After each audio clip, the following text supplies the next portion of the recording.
자, 오늘 경제학 철학 초고의 두 번째 시간입니다. 그러니까 지난 시간에도 잠깐 배경에 대해서 시작할 때 말씀을 드렸는데, 제가 이제 또 비슷한 얘기에 조금 새로운 정보를 조금 더해서 조금 더 얘기를 하고 텍스트로 넘어가겠습니다. 왜냐하면 우리가 지금 초기 저작들을 보잖아요. 어떤 사상가가 뭐 태어나서는 아주 어릴 때 자기가 죽을 때까지 생각할 모든 내용을 완성된 형태로 갖고 있었다. 이게 가능한지 모르겠어요. 이거는 무슨 종교적인 신화에서나 예? 자기들 그 종교를 처음 개창한 사람들에 대한 신화적인 얘기에서나 나오는 거지. 그건 불가능하잖아요.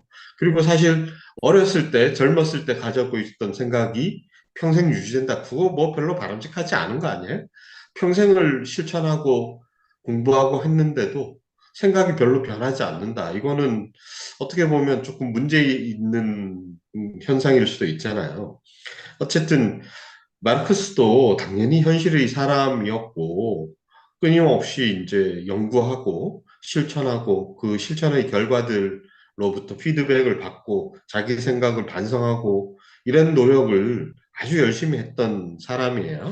그렇기 때문에 당연히 생각이나 관점 또는 관심사가 변화하는 거는 아주 자연스러운 거고 특히 이제 시대적 현실에 대해서 관심을 가지고 있는 사상이잖아요. 예를 들어서 뭐 논리학을 한다든지 수학을 한다거나 할 때 시대적 변화에서 어떤 수학적 연구 이런 것들이 크게 영향을 받는다 이런 거는 아무래도 조금 덜 할 것 같은데요. 변혁적 사상을 연구했던 마르크스의 관점에서 이제 시대 변화, 특히 이제 19세기 중엽부터 후반까지 아주 빠르게 변화했던 시대 변화로부터 영향을 받으면서 그것과 대응해서 그런 상황에 대응해서 연구를 했던 사람의 생각이 고정된 형태로 그대로 이어졌을 수는 없겠죠. 그래서 그 사람만의, 마르크스만의 고유한 어떤 특징들이 물론 유지는 돼요. 근데 유지되기 이전 단계가 있겠죠. 그러니까 마르크스의 사상의 아주 주요한 특징들 중에 어떤 것들이 그 중에 큰 얼개나 핵심 개념 같은 것들이 대충 이 시기가 되면 거의 완성이 되고 이게 더 발전하고 성숙하고 적용되고 이런 식으로 발전할 수가 있겠죠. 그래서 마르크스의 경우에는 보통 공산당 선언이란 텍스트 시기가 되면 그 이후에 평생 자기가 죽을 때까지 연구하는 주제들의 대부분이 이때 이제 그 제기가 됩니다. 그러니까 완성된 답을 갖고 있었다는 게 아니라 이러이러한 관점이나 이러한 방법론을 가지고 이런 문제에 대해서 해결을 해야 되겠어. 그리고 내 관점에서 중요한 개념들이나 어떤 문제는 이런 것들이야 하는 얼개가 형성이 된 거. 그리고 특히 이제 아까 말씀드린 것처럼 실천 지향의 마르크스에게 있어서 이건 단순하게 이론적인 것뿐만 아니라 정치적 실천의 그러니까 노동자 계급 운동의 중요한 지향점들 이런 것들이 대충 형성된 게 공산당 선언 무렵이고 이 공산당 선언이라는 걸 쓸 수 있었던 것 자체가 이 사람이 그래도 나름대로의 자기 입장을 어느 정도는 정리가 된 상태였기 때문에 공산당 선언을 쓸 수 있었던 거죠. 근데 우리가 보는 이제 초기 저작들이라고 하는 것은 이 공산당 선언 이전의 저작들이잖아요. 그래서 어떤 마르크스만의 고유한 사상이라기보다 오히려 그 전에 그 청소년 시절이나 청년기 초기에 그 사람의 어떤 지적인 배경이 됐던 그 사람이 받아들였던 사고들의 흔적이 더 많이 남아 있는 경우가 있겠죠. 그러니까 그런 시기입니다. 그래서 끊임없이 어떤 사상에 대해서 공부를 하고 또 그것에 대해서 비판적으로 극복하고 또 그걸 통해서 자기만의 생각을 정립해가는 과정인데 순수하게 그 바깥의 영향으로부터 고립돼서 자기 생각을 뭐 이렇게 키워나가는 뭐 아마 뭐 돛 닦는 게 그런 거겠죠. 면벽하고 혼자 참선하고 책 같은 거 안 보고 명상을 하거나 뭐 어떤 신비적인 방법을 택하거나 혼자 생각만 이렇게 하거나 이런 게 아닌 이상은 여러분도 상식적으로 거의 비슷할 것 같은데요. 어, 외적으로 받아들여지는 아직 지적으로 충분히 성숙하지 못했고 학습도 부족한 단계이기 때문에 다른 그 유명하고 영향이 있는 사상가들이 내용을 받아들이고 그것에 대해서 검토하는 과정을 상당 기간 겪어야 되잖아요. 그게 이제 우리가 보내는 이제 수련의 기간 같은 걸 텐데.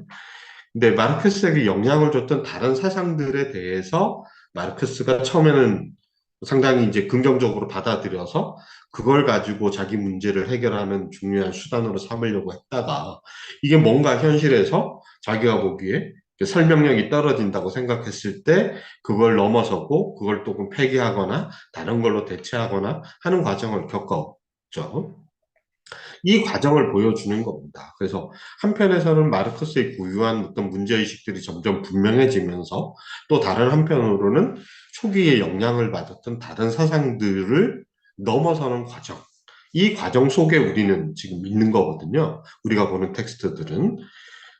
이걸 이제 좀 염두에 둬야 된다. 그래서 자기 사상을 향해 나가는 과정이 주로 자기 사상을 만들어 나가는 건 포지티브하게 형성해 가겠지만 자기 사상이 아닌 다른 것들, 이전에 영향받았던 것들에 대해서는 비판적 태도를 당연히 보이겠죠. 아, 나는 이게 아니야. 그러니까 나는 이런 주장을 해 라고 표현할 수도 있지만 나는 이런 주장에 반대라는 식으로 먼저 표현을 하고 그래서 나는 이런 주장을 하게 돼.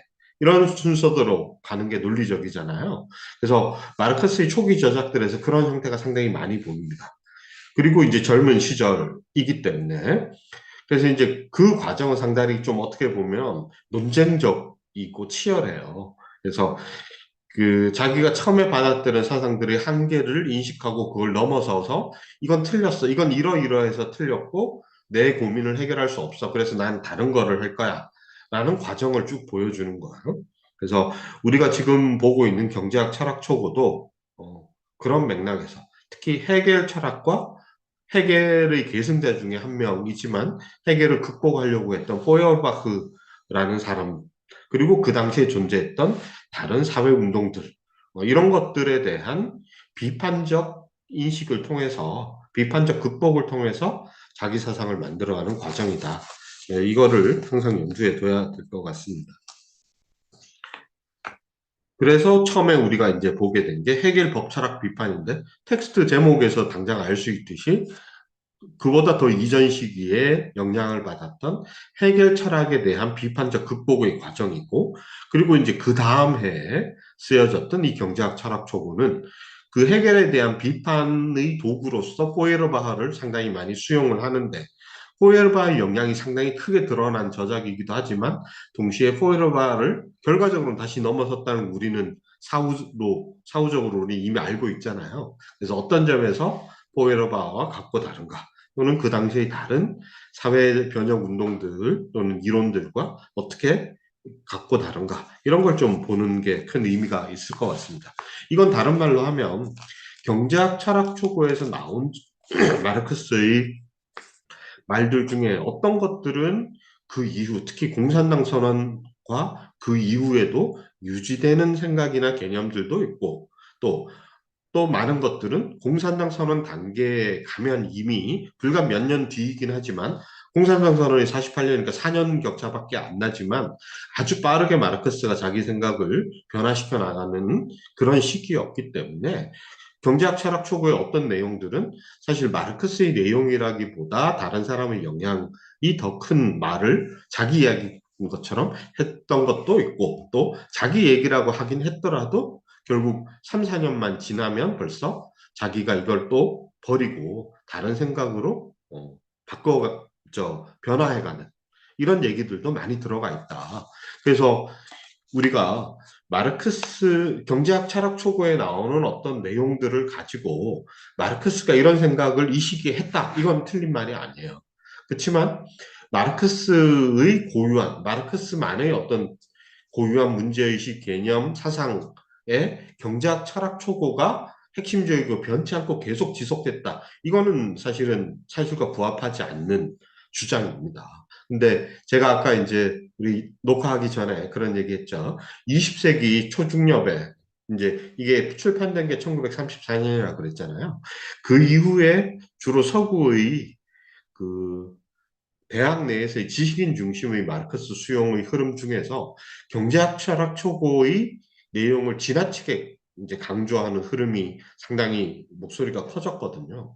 이 목소리 중에서는 문헌학적으로나 역사적 사실과 부합하지 않는, 즉 경제학 철학 초고의 내용이 마르크스가 죽을 때까지 일관되게 유지됐을 뿐만 아니라 심지어 이게 그 뒤의 내용보다 훨씬 본질적이고 중요한 거고, 심지어 그보다 더 크게 과장하는 사람들은 그 뒤의 얘기는 오히려 마르크스의 사상을 퇴화시킨 거다라는 주장까지 이어지는데, 이런 거는 근거 없는 사실과 부합하지 않는다는 거야. 그러니까 나는 마르크스의 저작 중에 경제학 철학 초고의 내용에서 가장 큰 영향을 받았고 이 얘기가 제일 맞는 것 같고, 이렇게 말하는 거는 충분히 타당적, 정당한 거죠. 해석은 누구에게나 다 열려 있는 거잖아요.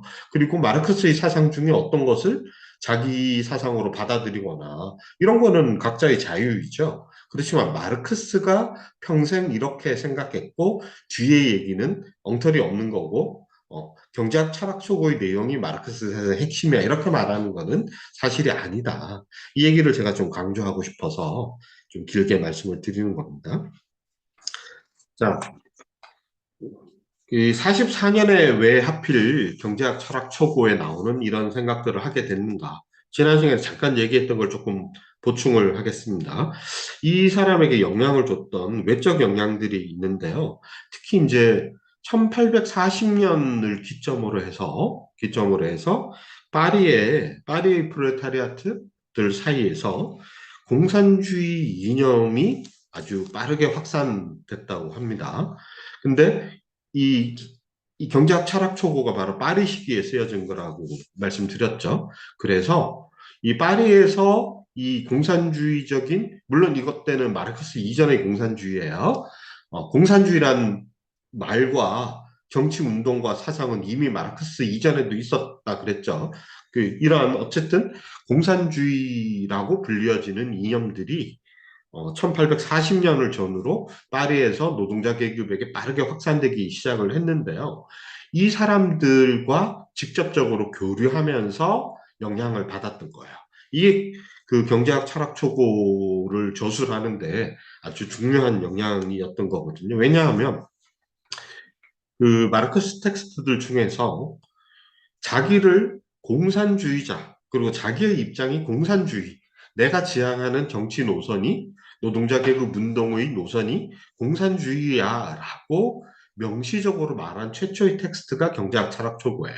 그러니까 자칭 공산주의가 자가 된 거는 1844년의 경제학 철학 초고에서부터인 거죠. 그 이전에는 자기를 공산주의자라고 부르지 않습니다. 그리고 심지어 더 나아가서 48년 공산당 선언에 가면 사회주의 공산주의라고 해서 오늘날도 크게 구별하지 않고 쓰는 용어들을 마르크스는 이 시기에는 48년 공산당 선언에서는 아주 엄격하게 명시적으로 구분하거든요.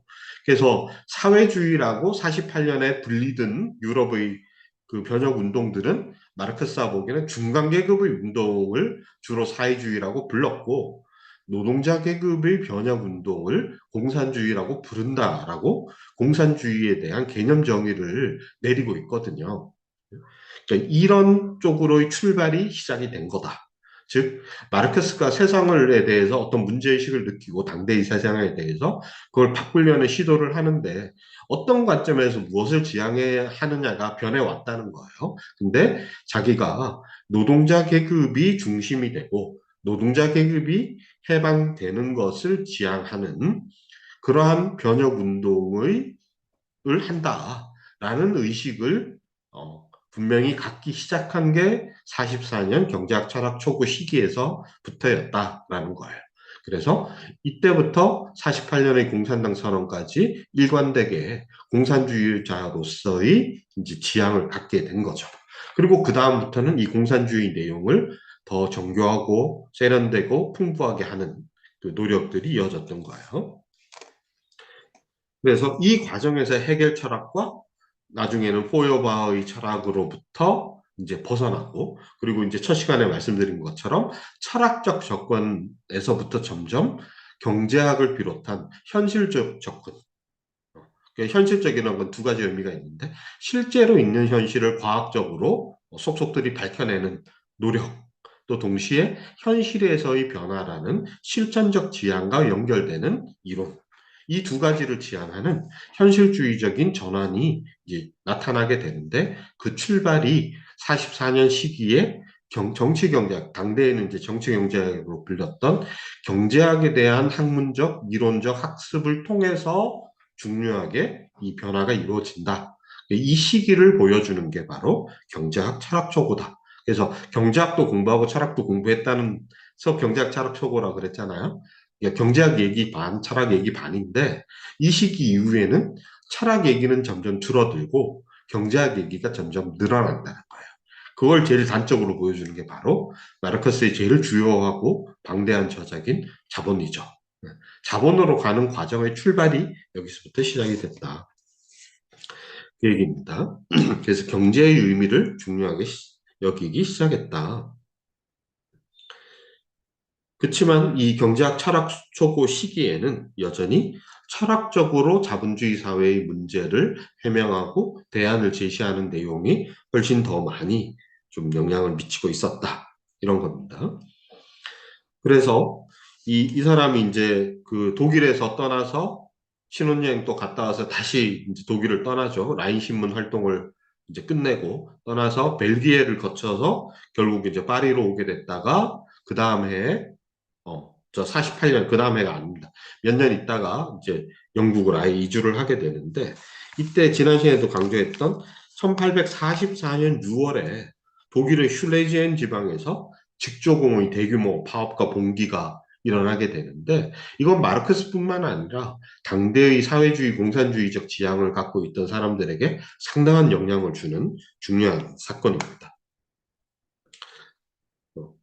자, 이런 걸 통해서 이제 사적 소유, 임금 노동 이러한 이제 학문적으로 분류하자면 경제학적 문제들이 아주 핵심적인 사회 문제다라는 것을 인식하기 시작해요. 이게 이제 우리가 오늘 볼 내용에 담겨 있습니다. 그래서 이제 그 배경이 되는 거는 이렇게 말씀드리고 또 하나의 배경이 되는 게 다른 노선들, 그러니까 다른 변형 운동들과의 이제 교류였겠죠. 이 사람이 주로 영향을 주고 받았던 거는 독일에 있을 때는 청년 해결주의자들이라고 얘기를 했죠. 이 사람들은 주로 이제 학문적이고 이론적, 신학적, 철학적 배경을 가지고 그 영역 내에서 비판적 활동을 중심으로 했다면 이제 진짜 노동자들을 만나지는 못해요. 그러니까 독일에서는 산업이 충분히 발달하지 못했다는 것 한 가지. 그리고 이 노동자 운동도 독일에서는 현실에 의미 있게 존재하지 않았기 때문에 마르크스가 생각했던 그 프롤레타리아트라는 집단은 사실은 좀 관념적이었어요. 그래서 우리가 해겔 법철학 비판서술 강의할 때 그 유명한 구절 있죠. 철학이 이제 머리가 되고 노동자 계급 프롤레타리아트가 심장이 되고 뭐 이런 얘기는 그 한계를 좀 아주 잘 보여주는 거죠. 마르크스가 아직 노동자 계급 프롤레타리아트의 객관적 실체에 대한 과학적 인식에도 도달하지 못했고 이 프롤레타리아트의 주도적이고 능동적인 역할에 대한 그 생각까지 충분히 발전하지 못했던 시기의 그 언명 그 말이었던 거예요. 그래서 이거를 맥락 없이 인용해가지고 그 저희 대학 다닐 때 막 그런 경우가 많았는데 노동운동하는 사람들이 철학이 뭐 머리여야 된다 이런 얘기 막 하는데 그거는 사실 이미 경제학 철학 초고를 넘어서서 특히 이제 공산당처럼 시기감이 이미 폐기되는 명제거든요. 그거를 맥락 없이 인용해서 20세기나 21세기의 노동자 운동에도 막 적용하고 이런 거는 그 틀린 얘기겠죠. 그러니까 마르크스가 노동운동에서 이렇게 얘기했다 이렇게 말하는 거는 사실과 부합하지 않는다. 그 얘기가 아까 처음부터 계속 드리는 얘기가. 그래서 이제 다시 돌아가서 이 시기에 어떤 변혁 운동과 서로 영향을 주고받았냐면 파리에 와서 파리가 이제 그 당시에 정치적으로는 상당히 유럽 전체에서 그나마 제일 관용적인 그 환경 속에 있었어요. 그래서 유럽의 다른 곳에서 이제 사회주의 공산주의적 지향의 활동을 하던 사람들이 많이 이제 파리로 이주해 와 있었어요. 어, 독일 노동자들이 몇만 명이나 파리로, 프랑스로 이주 이미 해 있었거든요.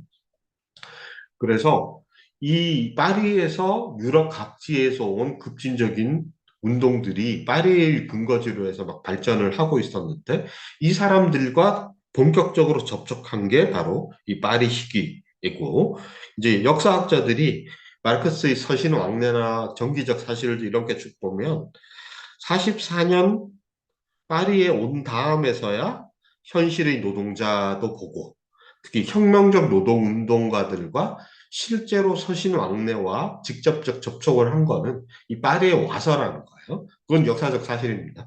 그러니까 그 이전에는 그냥 책으로만 보거나 머릿속으로만 생각했던 노동자 계급과 노동자 운동이었다면, 이 경제학 철학 초고 시기를 지나가면서 현실의 노동운동, 현실의 공산주의자들, 이런 사람들을 만나면서 교류를 하게 된 거죠. 특히 이제 이 시기부터 44년 시기 동안에 푸르동, 바베프 노선 또 등등 그가 아주 친밀한 관계를 맺기도, 모제세스, 마놀드 루게 이런 사람들과 친밀한 관계를 맺으면서 강력한 영향을 받기도 했다고, 곧바로 또 아주 적대적인 관계로 돌아서고, 이런 것들을 아주 반복하는데, 그거는 이 사람의 인성의 문제가 있어서가 아니고 생각이 아주 급진적으로, 그리고 아주 빠른 속도로 변화해가는 과정 속에 있었기 때문에 그런 일들이 일어났던 겁니다. 그러니까 아무하고나 친하게 못 지내서 그랬던 게 아니고, 뭐 성격적으로 그랬을 수는 있겠지. 그거는 본질적인 문제가 아니고, 자기 생각이 아주 빠르게 그 발전하고 있었던 거예요. 그걸 오히려 보여주는 거다.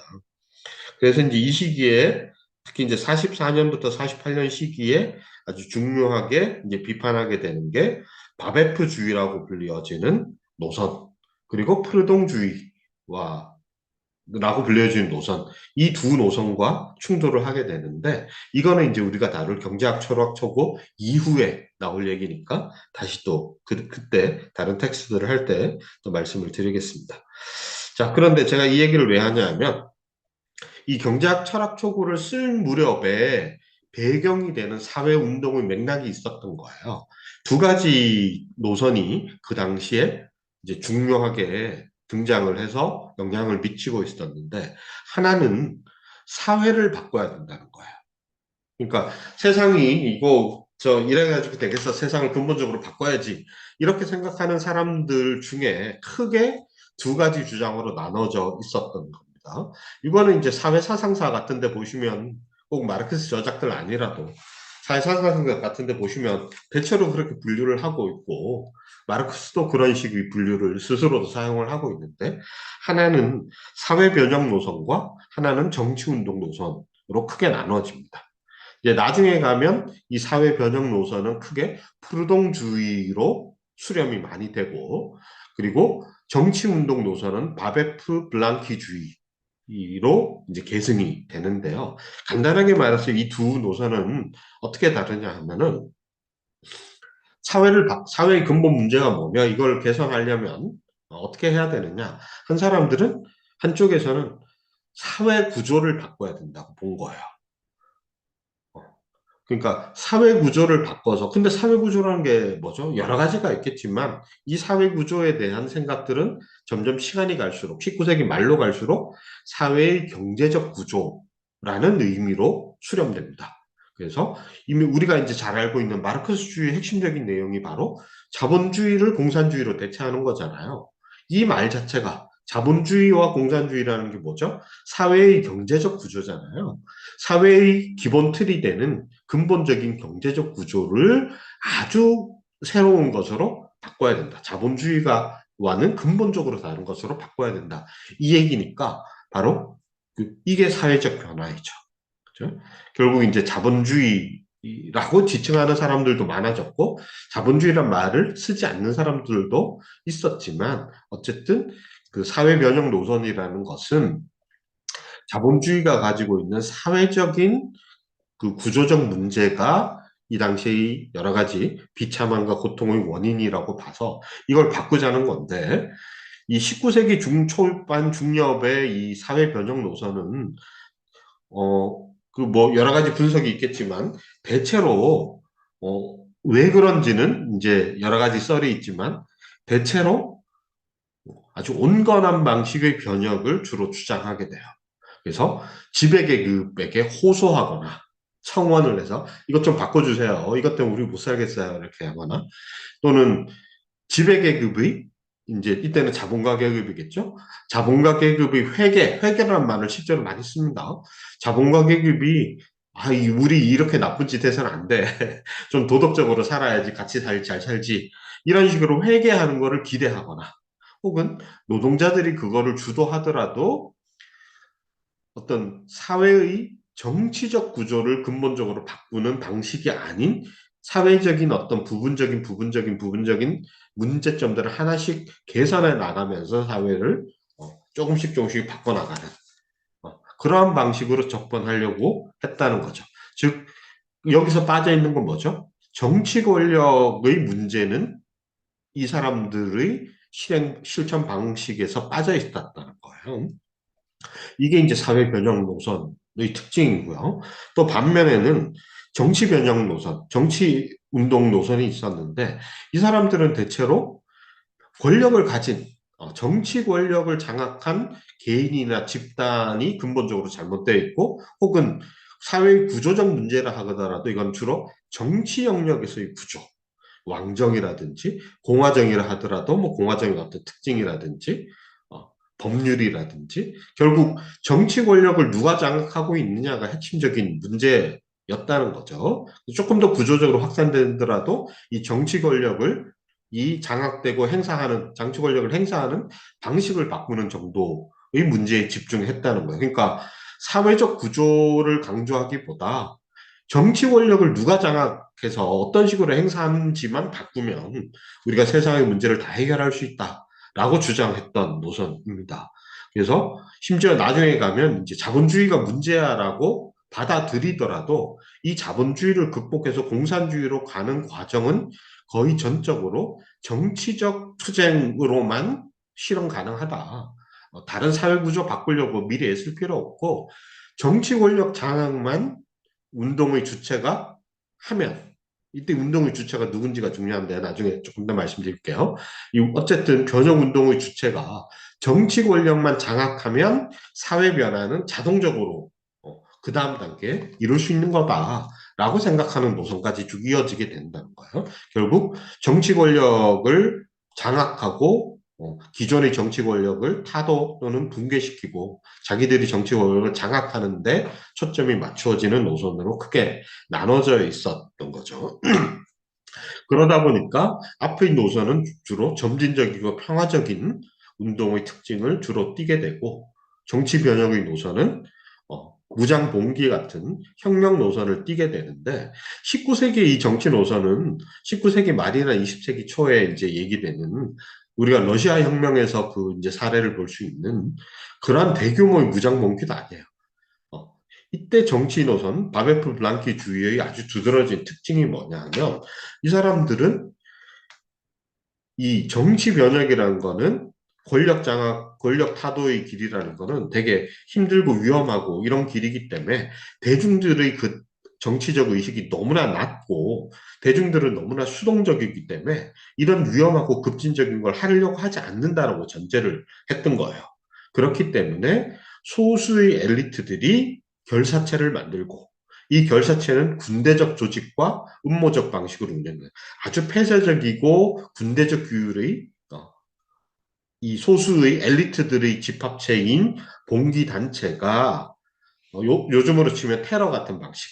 그 당시에는 몇십 명이 가서 시청사 장악하는 이런 정말 일회적인 무장 봉기의 방식으로 혁명이 이루어지고 사회 변화도 이룰 수 있다라고 믿던 지금 우리가 지금 생각하면 너무 좀 터무니없거나 비현실적인 생각이라고 할 수 있을 거예요. 그런 생각을 아주 강하게 가지고 있었던 거예요. 그 이제 저변이 아무리 넓혀진다 하더라도 이 입장에서는 주로 상당히 엘리트들의 그 권력 장악, 일회성의 무장 봉기에 의한 권력 장악으로 주로 이제 초점이 맞춰지고 그렇게 되니까 이제 이거는 20세기로 넘어가는 세기 말에 주로 테러리즘으로 이제 나가게 되거든요. 뭐 왕을 죽인다거나 누구 한 사람 죽이면 쉽게 세상에 바꿀 수 있다는 좀 근거 없는 희망 이런 것들로 이제 이어지게 됩니다. 이게 마르크스가 경제학 철학 초고를 쓸 때 이미 이제 주어져 있는 변형 운동의 조건이었어요. 거기에 대해서 마르크스는 상당히 이제 비판적으로 좀 이제 보게 되고 공산당 선언으로 나가는 과정에서 이 두 가지를 그러니까 마르크스주의적 용어로 하면 변증법적으로 극복하려는 시도를 하게 되죠. 그러니까 기본적으로 사회 변화를 이루는 게 목적. 그러니까 마르크스주의의 목적은 권력 장악이 노동자 계급의 권력 장악이 최종적인 목표인가요? 아니죠. 자본주의를 공산주의로 사회를 바꾸는 게 목적이잖아요. 그래서 기본적으로 사회 변형의 노선이 더 근본적이에요. 그렇지만 마르크스주의가 이전의 사회 변형 노선과 근본적으로 다른 것은 노동자 계급이 주체가 되어서 사회를 공산주의로 자본주의가 아닌 사회로 바꾸는데 이 과정은 반드시 정치혁명의 방식으로 이루어질 거다라고 생각하는 방식으로 물론 이거 되게 단순하게 설명드리는 거여서 나중에 이제 이 주제가 나올 때 더 자세하게 말씀을 드리겠습니다. 어쨌든 이런 방식으로 기존의 사회 변혁 운동과 정치혁명 노선의 한계를 극복하면서 이 둘을 다 비판적으로 개성하는 입장으로 발전했다. 이 정도 말씀을 드리겠습니다. 그리고 이제 이 얘기를 왜 하냐면 그래서 이 궁극적으로 지향하는 공산주의로 간다는 게 어떤 의미냐. 여기에서 사회가 기존의 자본주의 사회와는 완전히 다른 사회로 변화하는 것이고 이 변화의 과정에서 노동자 계급의 정치적 혁명 투쟁, 혁명적 실천을 통해서만 이 목표로 갈 수 있다라는 생각을 그 경제학 철학 초고에서부터 조금씩 가지기 시작했다. 이 배경을 말씀을 드리는 겁니다. 그래서 근데 여전히 한계가 있었던 것은 아까 그 현실의 문제에 대해서 경제학적으로나 실천적으로 그 현실의 노동자 운동과 결합이 충분하지 않았던 그 객관적 조건의 한계 때문에 철학적인 방식으로 이 문제를 해석하는 이게 또 의미 있는 거죠. 그러니까 어떤 이론적 기초를 마련하는 의미는 있긴 하지만 이게 구체적인 마르크스만의 고유한 사상이나 실천에 대한 지침으로까지 발전하는 또 현실에 대한 과학적 연구로 이어지는 본격적인 과정은 아닌 거죠.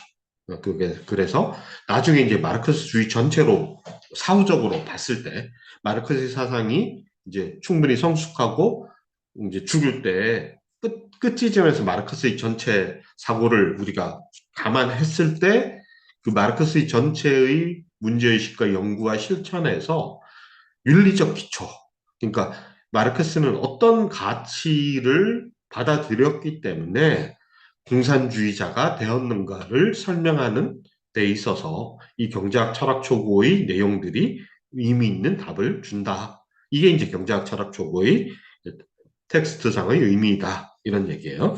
그러면 윤리적으로 접근했다 또는 가치론적으로 공산주의가 왜 좋으냐, 공산주의가 왜 바람직하냐에 대한 윤리적인 설명을 여기서 하고 있는데 그 윤리적 설명이 구체적으로 뭐냐? 그게 바로 소외라는 개념. 이 개념은 물론 이제 이전에도 있었고 특히 헤겔이 중요하게 사용했고 포여바가 이거 유물론적 방식으로 이제 그 번역, 그러니까 갱신을 했던 개념인데 이걸 아주 중요하게 받아들이면서 자본주의에서 사회주의로의 그 사회적의 근본적 변화를 소외와 자본주의 사회에서의 소외와 이 소외의 극복으로서 노동자 계급의 해방이라는 이런 철학적인 틀로서 이제 이 과정을 이해했다는 거예요.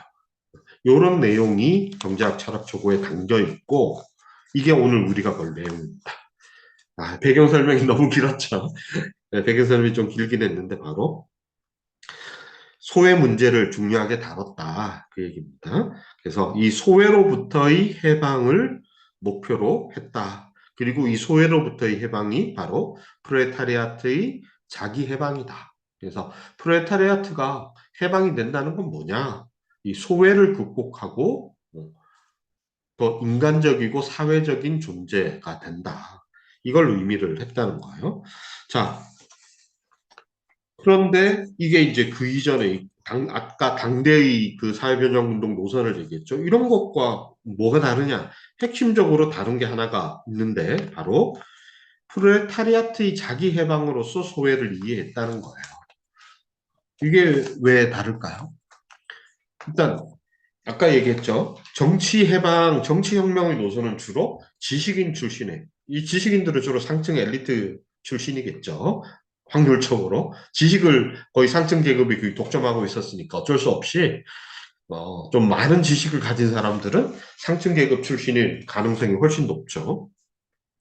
그리고 이 상층 계급 출신의 엘리트들이 해방의 또 혁명운동의 주체라는 생각에서 그 사람들이 아니라 특정한 어떤 소수의 사람들이 노동자 계급을 대신해서 해주는 게 아니라 노동자 계급이 스스로 이걸 한다라는 점에서 정치혁명 노선을 혁신적으로 바꿨죠. 그러니까 정치혁명 노선을 계승했는데 이전의 정치혁명 노선과 근본적으로 다른 것은 이 정치혁명의 주체가 프레타리아트 스스로이다. 이런 거고 또 한편에서는 사회 변형 노선을 받아들이는데 사회 변형 노선의 목표가 기존 사회를 더 뭐 부유하고 평화롭고 평등하고 아름답고 뭐 이런 안전하고 이렇게 바꾸는 거를 물론 결과적으로는 가져오겠지만 이 과정의 핵심적인 것은 노동자 계급의 프레타리아트의 해방이라는 거예요. 이게 최종적인 목표라는 거죠. 그러니까 자본주의 사회, 기존의 사회는 노동자 계급을 소외시킴으로써만 존속되고 유지되는 또 굴러가는 사회이기 때문에 이 사회를 근본적으로 바꾼다는 것에 대한 윤리적 철학적 의미는 뭐냐면 노동자 계급이 해방이 되는 거. 그러니까 나중에는 노동 해방으로 이게 정식화되죠.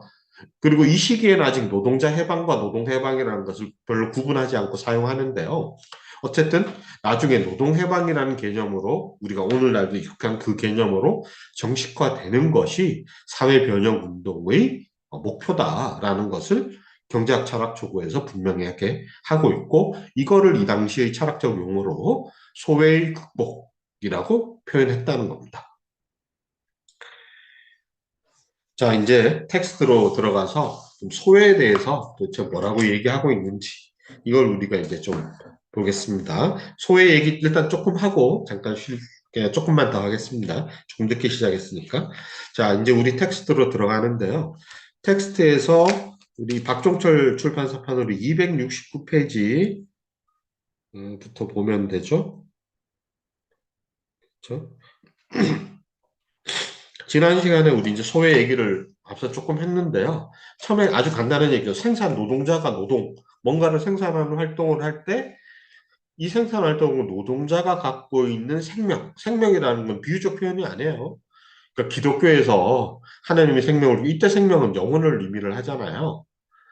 그 뜻이 아니라 또 다른 의미에서의 생명을 우리가 많이 사용하지만 여기에서는 되게 현실적이고 어떻게 보면 생물학적 의미까지를 포함하는 거야. 말 그대로 노동자가 뼈와 근육과 그 뼈와 근육을 움직이는 체력, 에너지 이런 걸 다 실제로 의미를 하는 겁니다. 그리고 지력. 우리가 이제 머리를 써서 활동을 하는 게 인간 노동의 중요한 특징이잖아요. 그래서 인간이 실제로 갖고 있는 모든 힘을 노동 과정에서 투하를 하죠.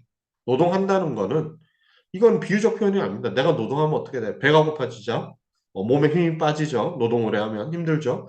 또 더 장기적으로 하면 뼈와 근육과 다른 곳이 막 그 손상이 되죠.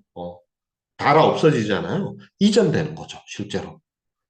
내가 갖고 있는 정신적, 육체적, 물질적, 정신적인 어떤 그 힘들이 노동의 대상물로, 생산물로 실제로 이전이 되는 거예요. 내가 공장에 가서 일을 하기 위해서 배부르게 밥을 먹지만 일하는 과정에서 배가 꺼지고 또 그 다음에 다른 밥을 먹어야 그 허기를 메울 수 있잖아요. 그러니까 결국은 실제로 형질 전환이 이루어지는 거예요. 내가 먹었던 밥이든 빵이든이 노동이라는 행위를 통해서 물질이 이동하는 겁니다. 이제 그걸 얘기를 했어요.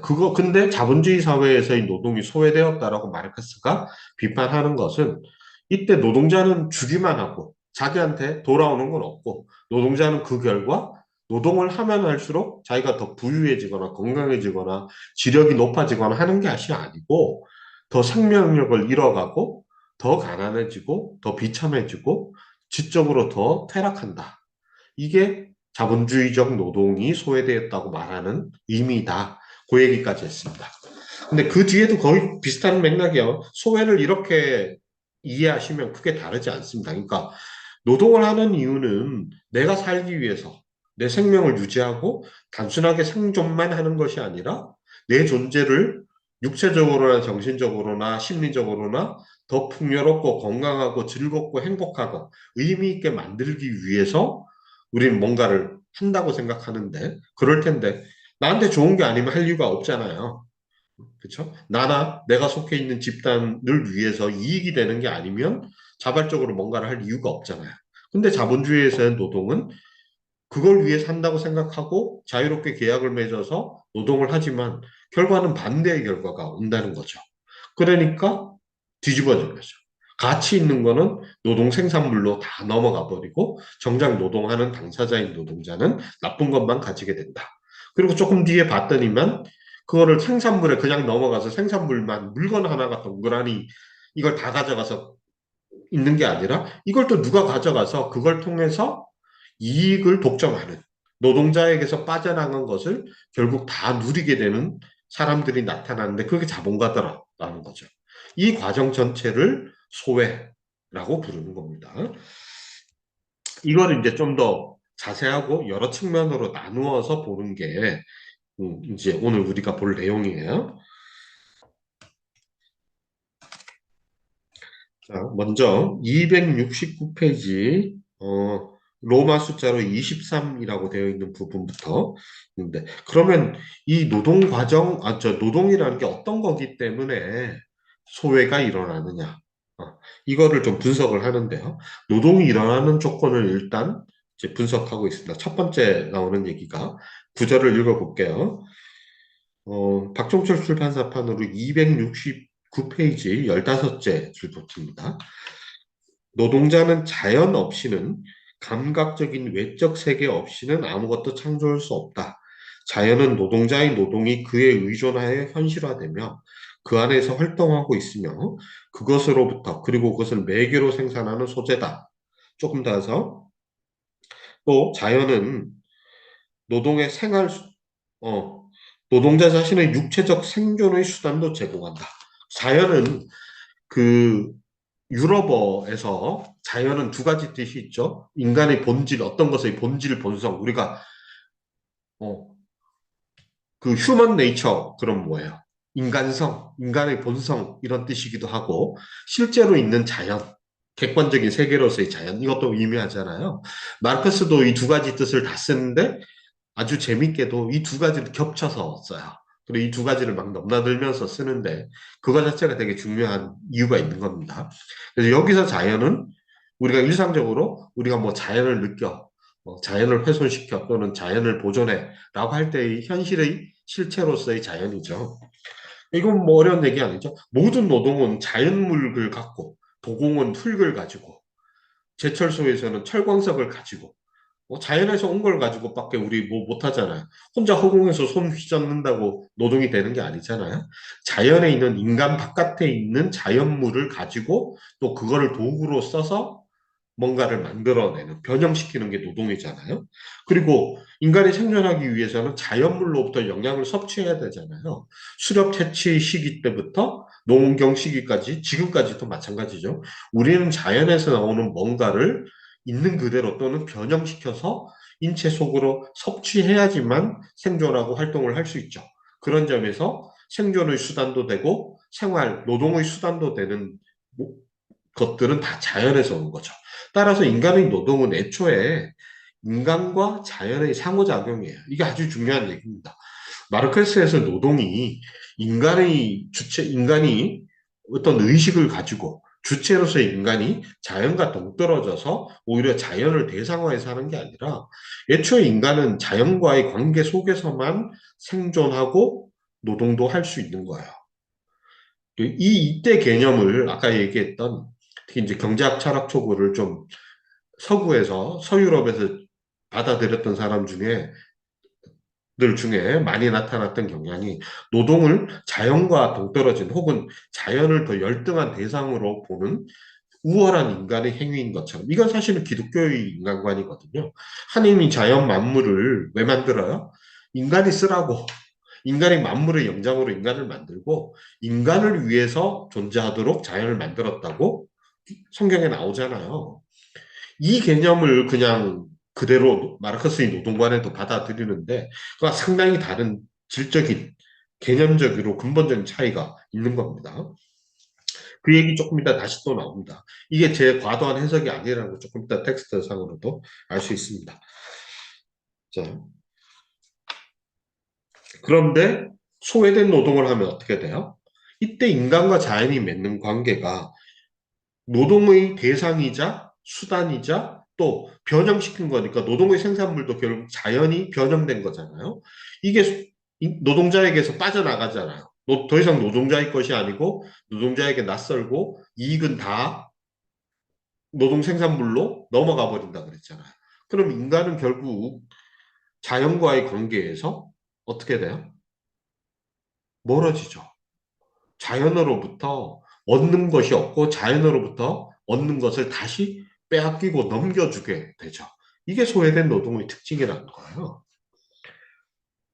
그리고 또 육체적 한편으로는 노동의 그 수단이자 대상이 자연이지만 생존 수단도 자연으로부터 얻는데 아까 앞에서 자본주의 사회의 소외된 노동은 어때요? 자본 노동자들이 향유하는 것이 점점 줄어드는 방식으로 노동이 작동한다고 그랬잖아요. 그러면 생존의 대상, 생존의 수단으로서의 자연으로부터 노동자는 점점 멀어지겠죠. 그렇죠? 소외된 노동의 특징은 노동을 하면 할수록 자연과도 멀어지는 거죠. 이게 이제 첫 번째 특징입니다.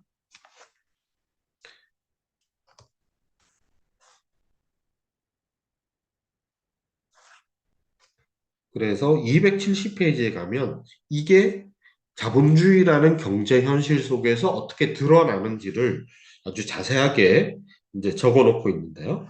좀 길긴 하지만 제가 좀 빠르게 읽겠습니다. 텍스트로 보면은 270페이지 여섯째 줄부터요.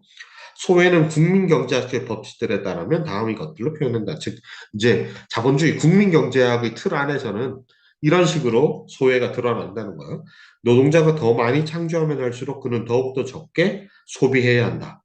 더 많은 가치를 생산할수록 그는 더욱더 무가치해지고 더 값어치 없게 된다. 어, 노동자들이 점점 값어치 없는 존재로 전락하게 되죠. 이거는 월급을 적게 받는 데서 제일 잘 드러나는 거예요. 그의 생산물이 정형화될 수 있어요. 그러니까 생산물이 더 정교하고 완성된 형태를 갖출수록 노동자는 더욱더 기형화된다는 거. 이것도 비유적 표현으로 받아들일 필요가 없습니다. 있는 그대로의 기술이에요. 우리가 산업재해를 통해서 손상과 질병을 얻게 되잖아요. 바로 그거죠. 이걸 우리가 비유적으로 뭐 이게 뭐지? 이렇게 생각할 필요가 없죠.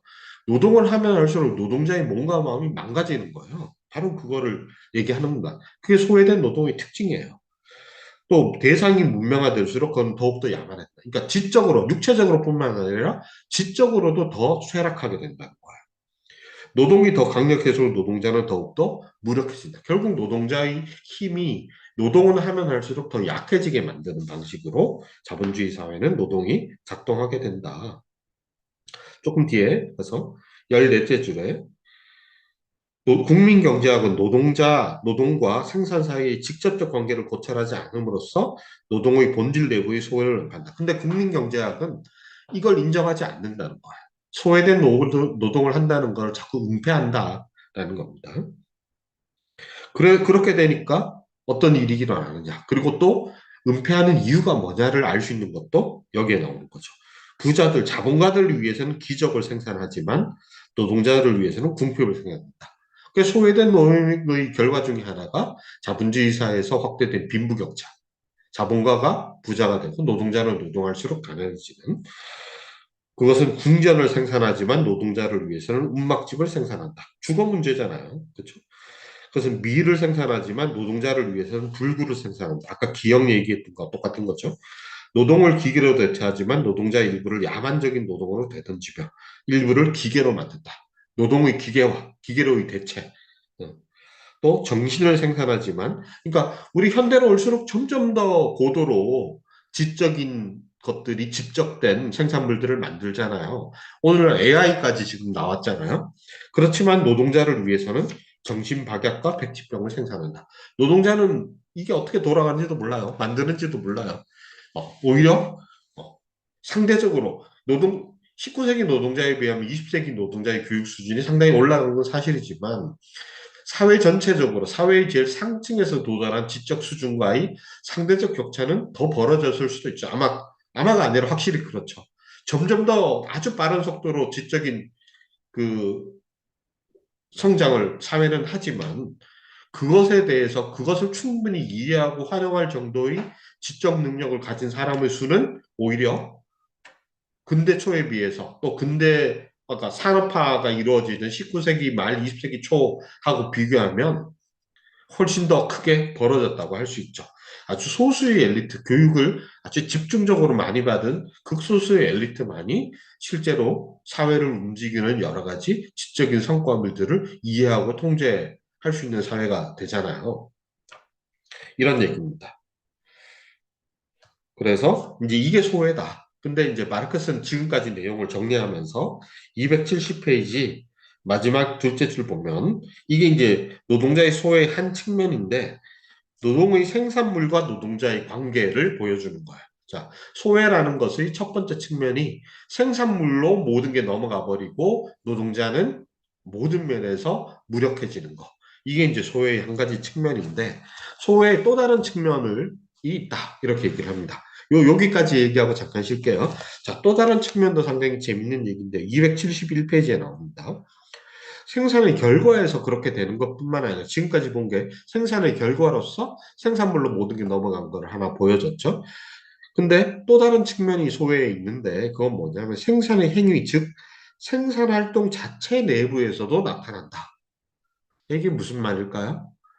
노동자가 노동해서 어떤 결과가 이렇게 된다는 건 지금까지 충분히 얘기를 했는데 이게 왜 나타나느냐에 대한 설명 중에 하나가 뭐냐 하면 물론 이제 자본주의 사회적 구조라는 게 이제 1번 답이지만 또 하나의 얘기이자 파생된 답은 뭐냐면 이게 우연히 그냥 그렇게 되지 않고 사실은 소외된 노동은 노동하는 방식 자체가 이미 달라진다. 그래서 소외된 노동과 소외되지 않은 노동은 생산 과정이 달라져요. 요새 우리가 경영에서 노동 과정 얘기하잖아요. 바로 노동 과정 얘기입니다. 요즘 용어로 치면 이 생산 과정은 노동 과정을 특히 구체적으로 지칭하는 거예요. 근데 사실 노동 과정보다는 좀 폭이 넓겠죠. 왜냐하면 자본가나 전업의 전문 경영인들이 생산을 조직하는 큰 틀까지를 다 포함하는 거고, 이게 이제 노동자들이 실제로 노동을 할 때의 측면을 우리가 노동과정이라고 부르는 거니까, 조금 더 넓은 의미긴 한데, 노동자 관점에서는 바로 제일 쉽게 이해할 수 있는 게, 실제로 노동을 할 때 어떤 방식으로 노동이 조직되고 실현되는가를 얘기하는 노동과정론 얘기를 떠올리면 이겁니다.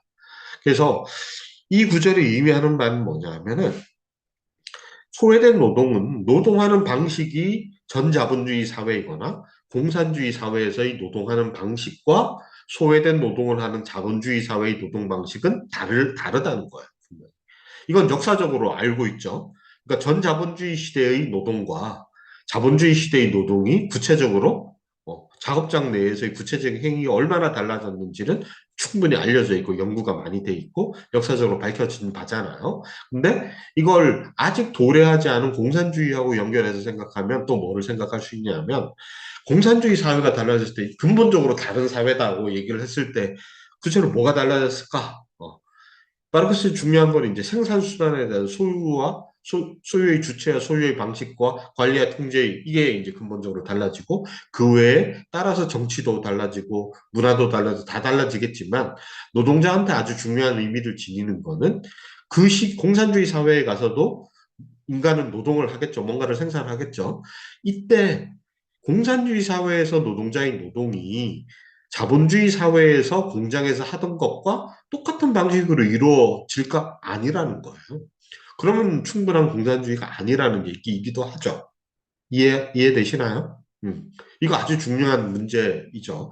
왜냐하면 실제로 노동자가 해방됐다고 느끼는 거는 대부분의 시간을 보내고 대부분의 에너지를 써야만 하는 그 직장에서의 일이 근본적으로 달라지지 않는다면, 퇴근하고 나서의 삶만 달라진다면, 노동자가 진짜 해방되고 할 수 있냐?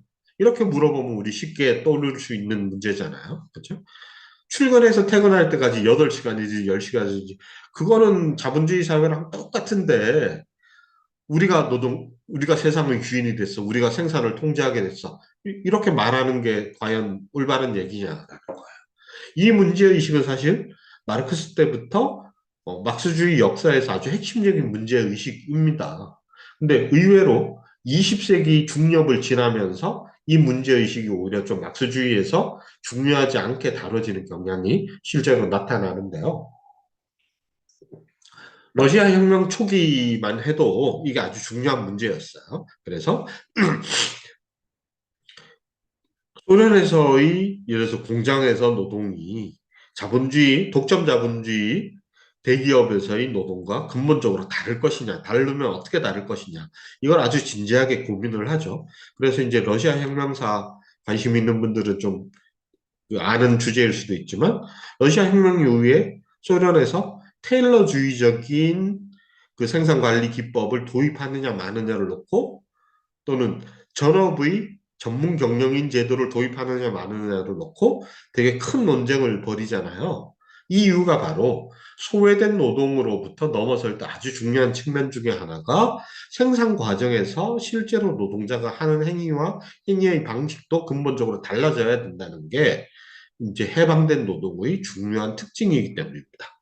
아주 중요한 문제가 여기서 등장을 하죠. 그래서 활동 자체에서 소외가 돼서 그게 결과로 나타나는 게 생산물로부터의 소외라는 거예요.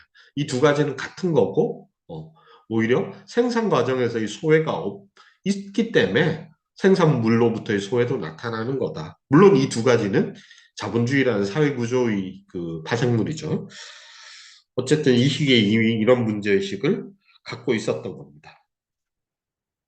그래서 생산 과정에서 이제 소외가 나타나면 어떤 결과가 나타나느냐. 노동자는 제 책으로는 그 271페이지 열째줄입니다. 노동자는 그의 노동 속에서 자신을 긍정하는 것이 아니라 부정하며 행복을 느끼는 것이 아니라 불행을 느끼며 자유로운 육체적 정신적 에너지를 발휘하는 것이 아니라 고행으로 그의 육체를 쇠약하게 만들고 그의 정신을 파멸시킨다. 내용은 앞에 나왔던 내용이지만 이 과정에서 강조하는 게 달라지죠. 노동 과정 자체에서 이런 일이 일어난다는 거죠.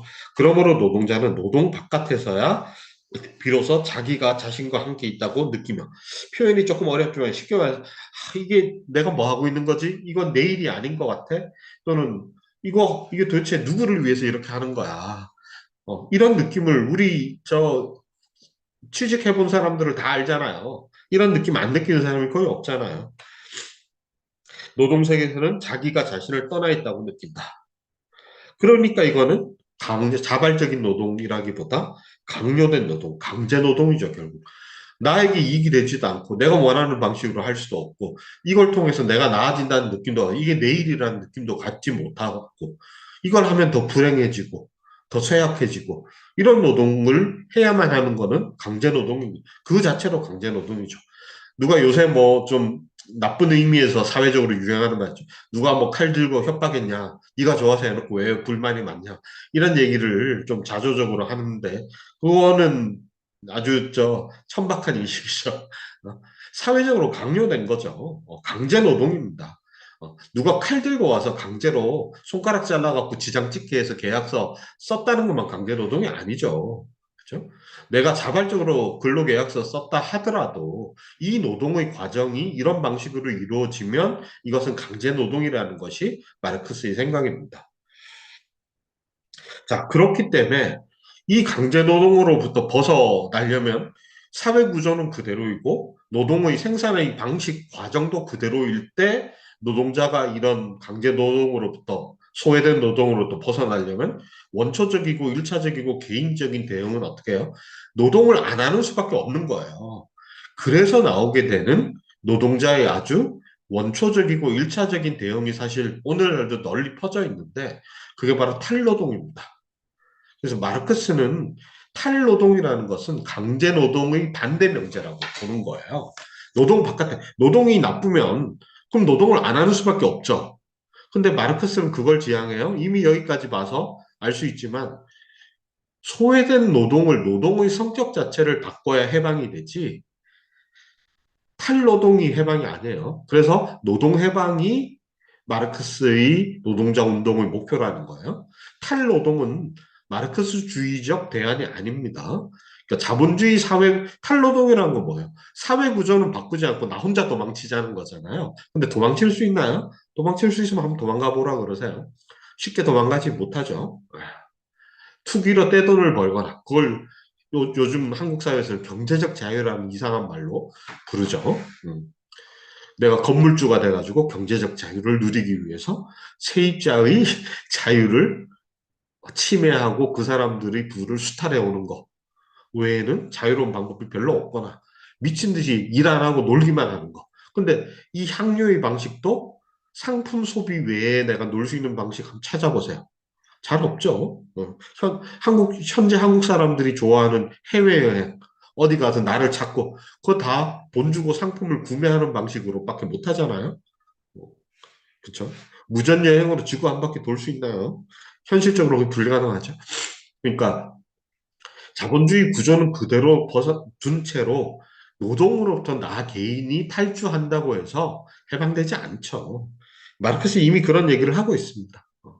이 소외된 노동의 생산 과정에서의 소외를 얘기를 하는 건 뭐냐 하면 노동의 성격을 바꾸는 것이 노동해방이라는 생각을 원초적으로 여기에서 초기 단계를 보여주고 있다는 거예요.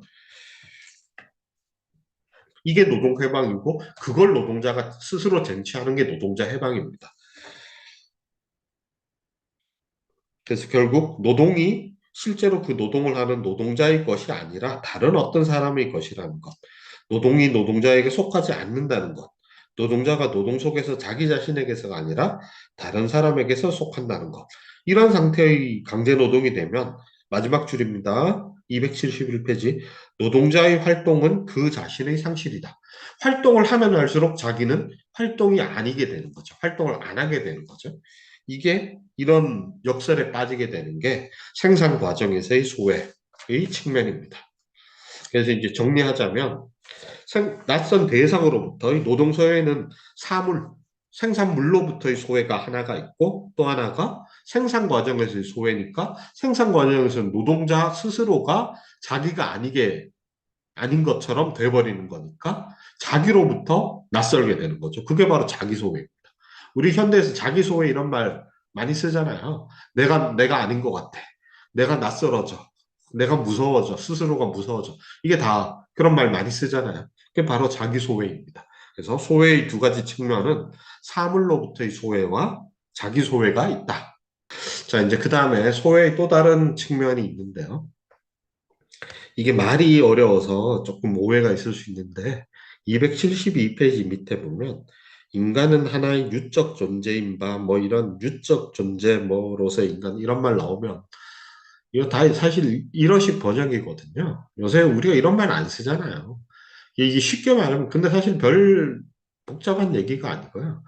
인간은 세상에 개인 딱 한 사람만 있는 게 아니잖아요. 우리 인간이라는 저도 인간이잖아요. 저라는 인간은 인간이라는 큰 종 중에 한 개체잖아요. 그 얘기입니다. 류라는 게 그 더 상위의 그 포괄적인 집단 중에 하나라는 얘기니까. 그 저를 인간이라고 여러분들 저보고 원숭이네 코끼리네 안 그러고 저 사람 이렇게 부를 거 아니에요. 모르는 사람은 저 사람 누구야 이렇게 할 거 아니에요. 왜 사람이라고 그러죠? 사람으로서의 공통점을 제가 갖고 있다는 거를 우리는 따로 학습하지 않아도 인식할 수 있게 있잖아요. 그렇죠? 그러니까 그 얘기입니다. 그래서 그렇기 때문에 인간 종은 또는 인류라고 이해하시면 됩니다. 개인은 모든 그 개체로서의 인간은 인류 중에 하나이기 때문에 인류로서 갖는 보편성이 있다는 거예요. 그래서 인류로서 갖는 보편성과 연결해서 소외를 이제 설명을 또 하는 거예요. 자, 근데 이제 이 내용을 보시면 알겠지만 인류로서의 보편성은 요즘 말로 치면 생물학적 보편성. 그러니까 인간은 거의 예외적인 경우를 제외하고는 대부분의 인간들이 동일한 유전자를 가지고 있잖아요. 그러니까 다른 동물과 우리가 유전자 검사해 보면 우리가 왜 고대 사체 뭐 뼈밭 같은 데 발견돼서 이게 동물뼈인지 사람뼈인지 유전자 검사하잖아요. 바로 그겁니다. 이런 보편성이 있죠. 그리고 그것 때문에 나타나는 어떤 생물학적인 생존 방식에 있어서 공통점도 있잖아요.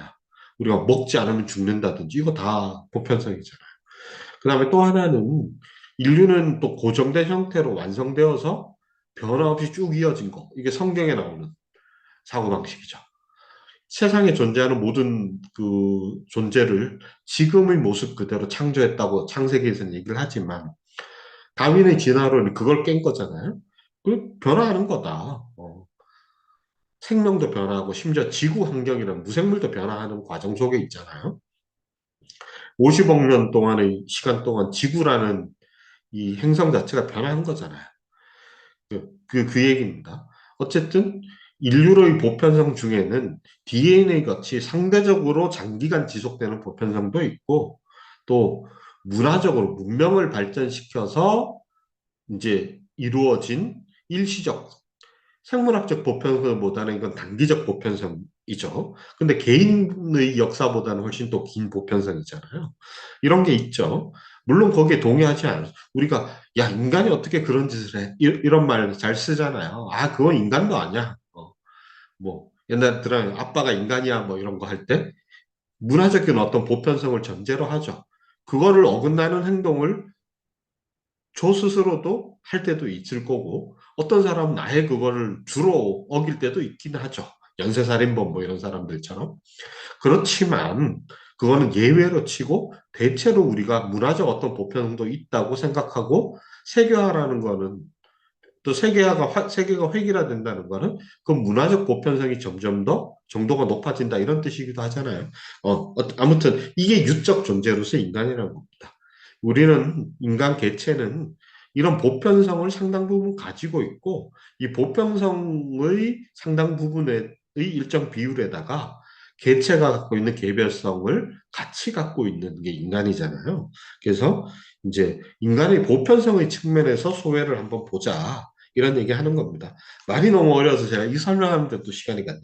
자, 그러면 이게 뭐냐? 인간의 보편성이 뭐냐? 273페이지 보시면 일단 생물학적으로 다른 동물과 마찬가지로 육체적으로 생존해야 그 다음에 뭐가 활동이 있는 거잖아요. 그래서 육체적으로 생존하려면 다른 동물과 마찬가지로 두 번째 줄입니다. 비유기적 자연에 의해 생활한다. 이것도 말이 어려운데요.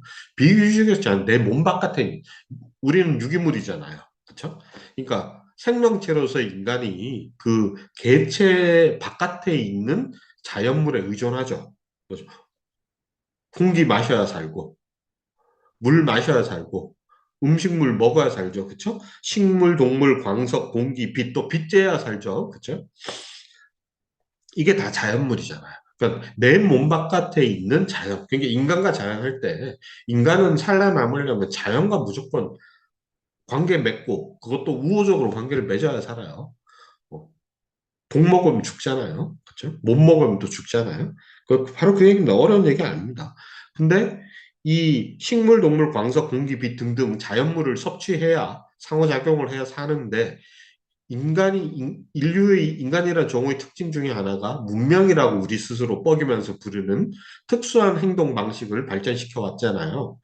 그래서 가공을 하죠. 섭취하는 형태를 자연물 그대로 섭취하기보다 가공하는 쪽으로 다른 동물들과는 다르게 발전해야 하는데 그게 뭐예요? 그게 식료품, 난방, 의복, 주거 이거잖아요. 의식주가 바로 그거잖아요. 변형시킨 거죠. 바로 자연물을 변형시켰지만 결국은 자연물이잖아요. 그래서 이제 정리합니다. 마르크스가 12째 줄에 보시면요. 자연 전체가 직접적 채당 수단인 한에 있어서 자연물을 갖고 우리 생활하죠.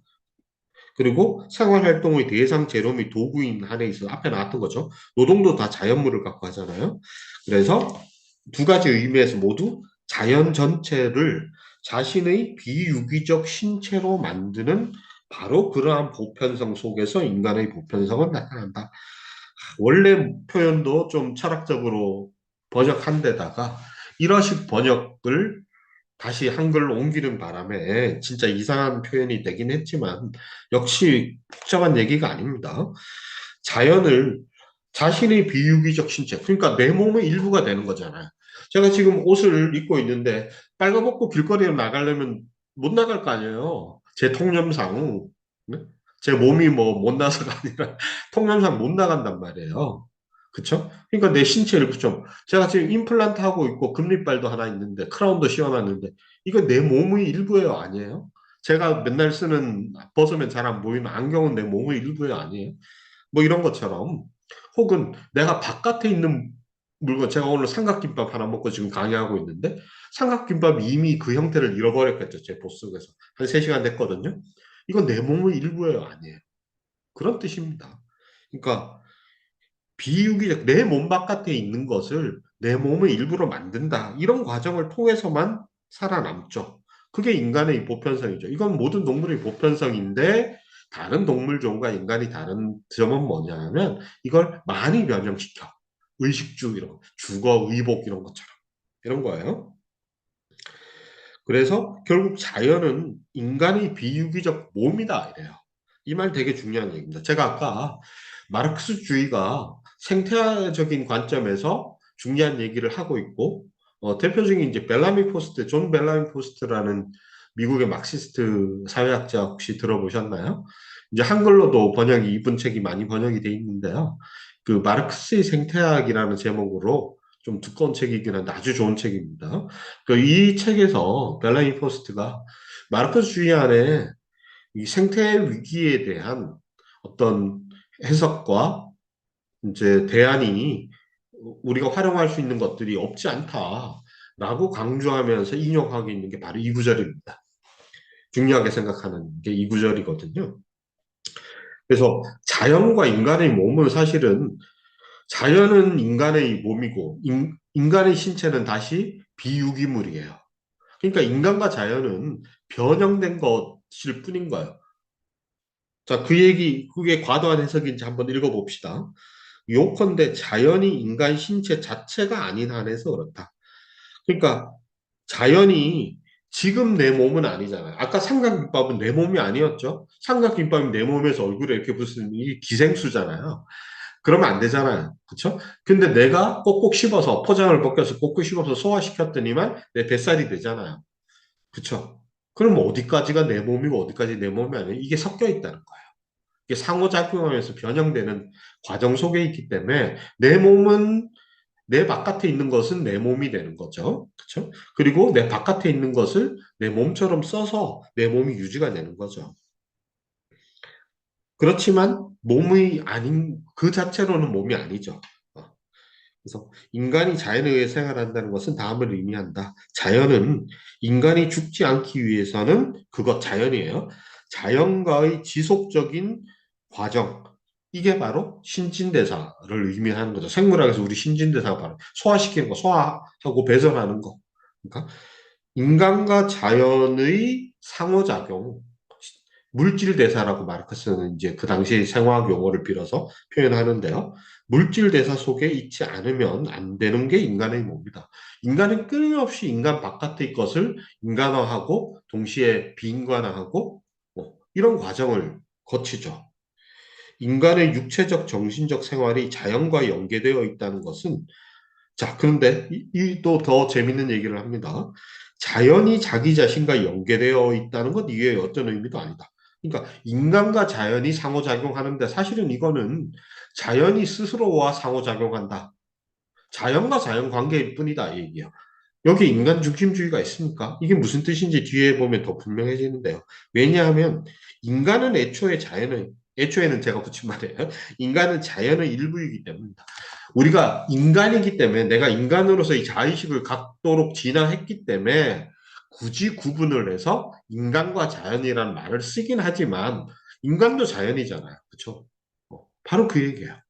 애초에 자연 속에서 우리가 뇌가 특수하게 더 많이 발전한 자연의 종 중에 하나이기 때문에 나를 자연과 다른 이름으로 부르는 관행을 하는 문명을 발전시키긴 했지만 그렇다고 해서 그 말을 인간이라는 단어를 쓴다고 해서 내가 자연의 일부가 아닌 건 아니죠. 그렇죠? 그 마르크스는 인간을 자연과 분리시키지 않습니다. 인간은 애초에 자연의 일부일 뿐이에요. 그래서 인간-자연 관계는 사실은 자연-자연 관계의 여러 사례들 중에 한 사례일 뿐인 거예요. 자연-자연 관계가 다 균질적인 동일한 사례만 있는 게 아니라 여러 가지 형태의 자연끼리의 관계가 있잖아요. 산불도 나고 뭐 사막화도 이루어지고 이게 다 자연끼리의 관계잖아요. 바람이 불면 온도가 떨어지고 이런 거 아니에요. 근데 그 중에 하나라는 거예요. 그러니까 인간을 자연으로부터 동떨어진 별도의 실체로 만들고 거기다가 이 인간을 자연보다 우위에 두고 더 나아가서 이 인간이 우위에 있는 인간이 인간 스스로의 이기적인 욕심을 위해서 자연을 멋대로 착취해도 된다는 생각을 마르크스가 했다라고 수많은 생태주의자들이 비판하는데 전혀 근거 없는 얘기를 하는 거예요. 근거 없는 얘기죠. 네.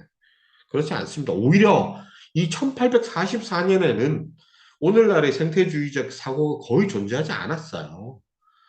특히 사회 문제, 자본주의라는 사회의 경제적 구조에 대한 문제를 의식했던 사람들 중에서는 이런 얘기를 한 사람은 거의 눈씻고 찾아봐도 거의 없던 시기에 이런 얘기를 했던 거거든요. 그래서 그러니까 이 텍스트뿐만이 아닙니다. 그리고 제가 아까 이제 마르크스의 생각이 변화한다 그러는데 이 생각이 변화했다는 근거는 텍스트상으로는 없습니다. 아, 관심의 주 영역이 자본주의 사회의 경제적 구조를 해명하는 것을 자신의 주된 과업으로 삼았다는 것과 이 생각을 포기했다는 건 다른 의미예요. 그렇죠? 말이 다른 말이잖아요. 그래서 특히 이제 마지막 시기에 말년에 가면 이 생각들이 더 또 좀 발전된 형태로 더 발견되기도 하고 또 중요한 다른 저작들에서도 이 얘기가 나타납니다. 그래서 이 주제를 본격적으로 큰 주제로 다뤄서 심각하게 본격적으로 연구하지 않았다는 것 뿐이지 모든 주제를 다 다룰 수는 없잖아요. 그러니까 이 생각의 전제하에 그렇게 따지면 소외도 사실 그 이후에는 별로 중점적으로 다뤄지는 소재가 아니거든요. 그렇죠? 그렇기 때문에 마르크스한테서 인간 자연 관계는 기본적으로 자연 자연 관계의 특수한 인간이 모든 생물종이 다 각자의 진화의 경로가 있잖아요. 인간이란 종이 특수하게 진화한 경로 중에 하나가 인간 자연 관계라는 말로 우리가 표현했을 뿐이지 이건 자연 자연 관계고 우리가 인간을 아무리 특수하게 자연으로부터 다르게 인식한다 하더라도 기본적인 조건은 뭐라고 그래요? 인간은 자연의 일부일 뿐만 아니라 자연과의 끊임없는 상호작용, 교류, 물질 대사가 그것도 아주 순탄하고 우호적인 방식으로 이루어져야만 생존할 수 있는 존재고 그게 깨지면 죽죠. 그렇죠? 개인뿐만 아니라 집단도 사면을 한다고 우리가 추론할 수 있잖아요. 그렇죠? 그래서 인간은 자연의 일부이다. 이렇게 분명하게 얘기를 합니다. 그래서 소외가 이런 걸 전제로 했기 때문에 이게 인간의 종으로서의 특징이기 때문에 우리가 소외된 노동을 하게 되면 어떤 일이 일어나겠어요? 인간은 이 인간과 자연이 맺는 관계 자체도 왜곡되어 버린다는 거예요. 그래서 소외된 노동은 인간에게서 유를 소외시킨다. 그 앞에 인간에게서 자연을 소외시키고 그 자신을 즉 그 고유한 능동적 기능 생활활동을 소외시킴으로써 소외된 노동은 인간에게서 유를 소외 그러니까 인간이 갖고 있는 보편적 특징 자체가 사라지게 되는 거예요. 인간이 자연과의 상호작용을 잘 못하게 되는 거예요. 이거 어려운 얘기가 아니에요.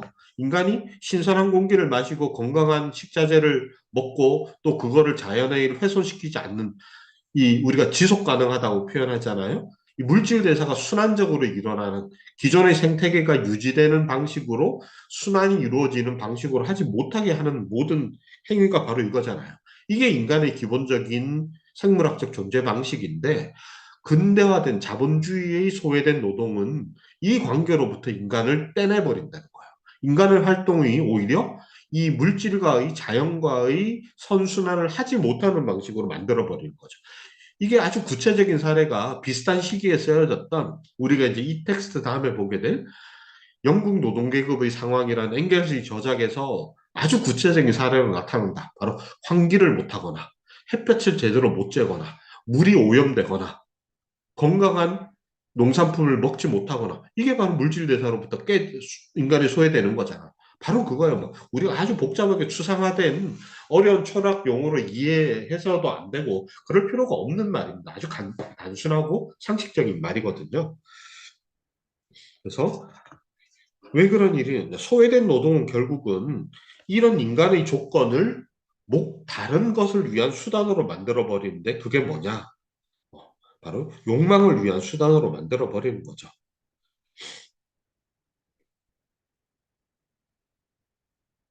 소외된 노동의 목적으로 만들어 버리는 거죠. 이거는 이제 우리가 좀 당겨서 얘기하자면 바로 이윤을 추구하고 그 이윤을 노동자가 분배받는 방식 중에 하나인 임금을 얻기 위한 것의 수단으로서 노동이 전락되어 버리기 때문에 더 많은 이윤을 얻고 그것을 충분히 보상받지도 못하지만 그것을 일부인 노동을 배당받는 임금을 배당받는 방식으로만 인간이 노동하게 되면 그게 더 전적인 목적이 되게 되면 지금 말한 인간과 자연의 순환이 깨지는 것. 이거 어려운 말이 아니죠. 이윤 추구가 목적이 된 자본주의 사회에서 본격적으로 산업화 이후에 아주 대규모의 그 생태계 파괴가 이루어진 거 우리 너무나 잘 알고 있잖아요. 바로 그거 지칭하는 겁니다. 생태계 파괴가 자본주의 때문에 일어났다는 걸 지금 얘기를 하고 그뿐만 아니라 이건 인간 자체를 파괴시키는 거다. 자연의 일부인 인간을 자연으로부터 멀어지게 하는 거다. 이게 소외된 노동의 특징인 겁니다. 그래서 소외된 노동은 결국 인간을 자연으로부터 소외시킨다. 그런 거예요.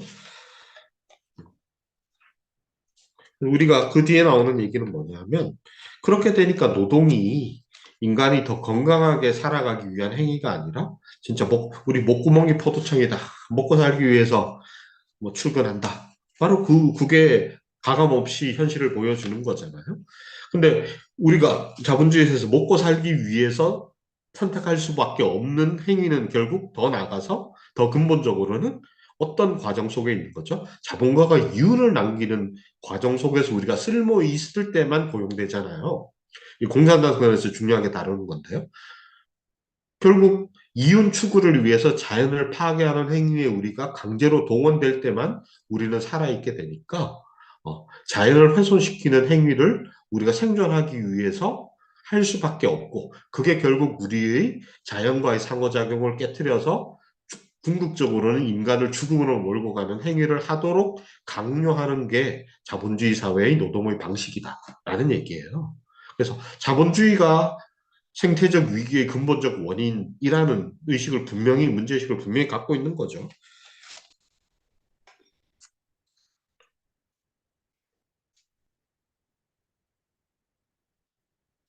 뭐 그 뒤에 얘기는 좀 비슷한 얘기니까. 그 다음에 또 하나 얘기는 이제 좀 모아서 설명을 드릴게요. 그리고 인간이 이제 좀 문명이라는 걸 발전시키도록 진화했다 그랬잖아요.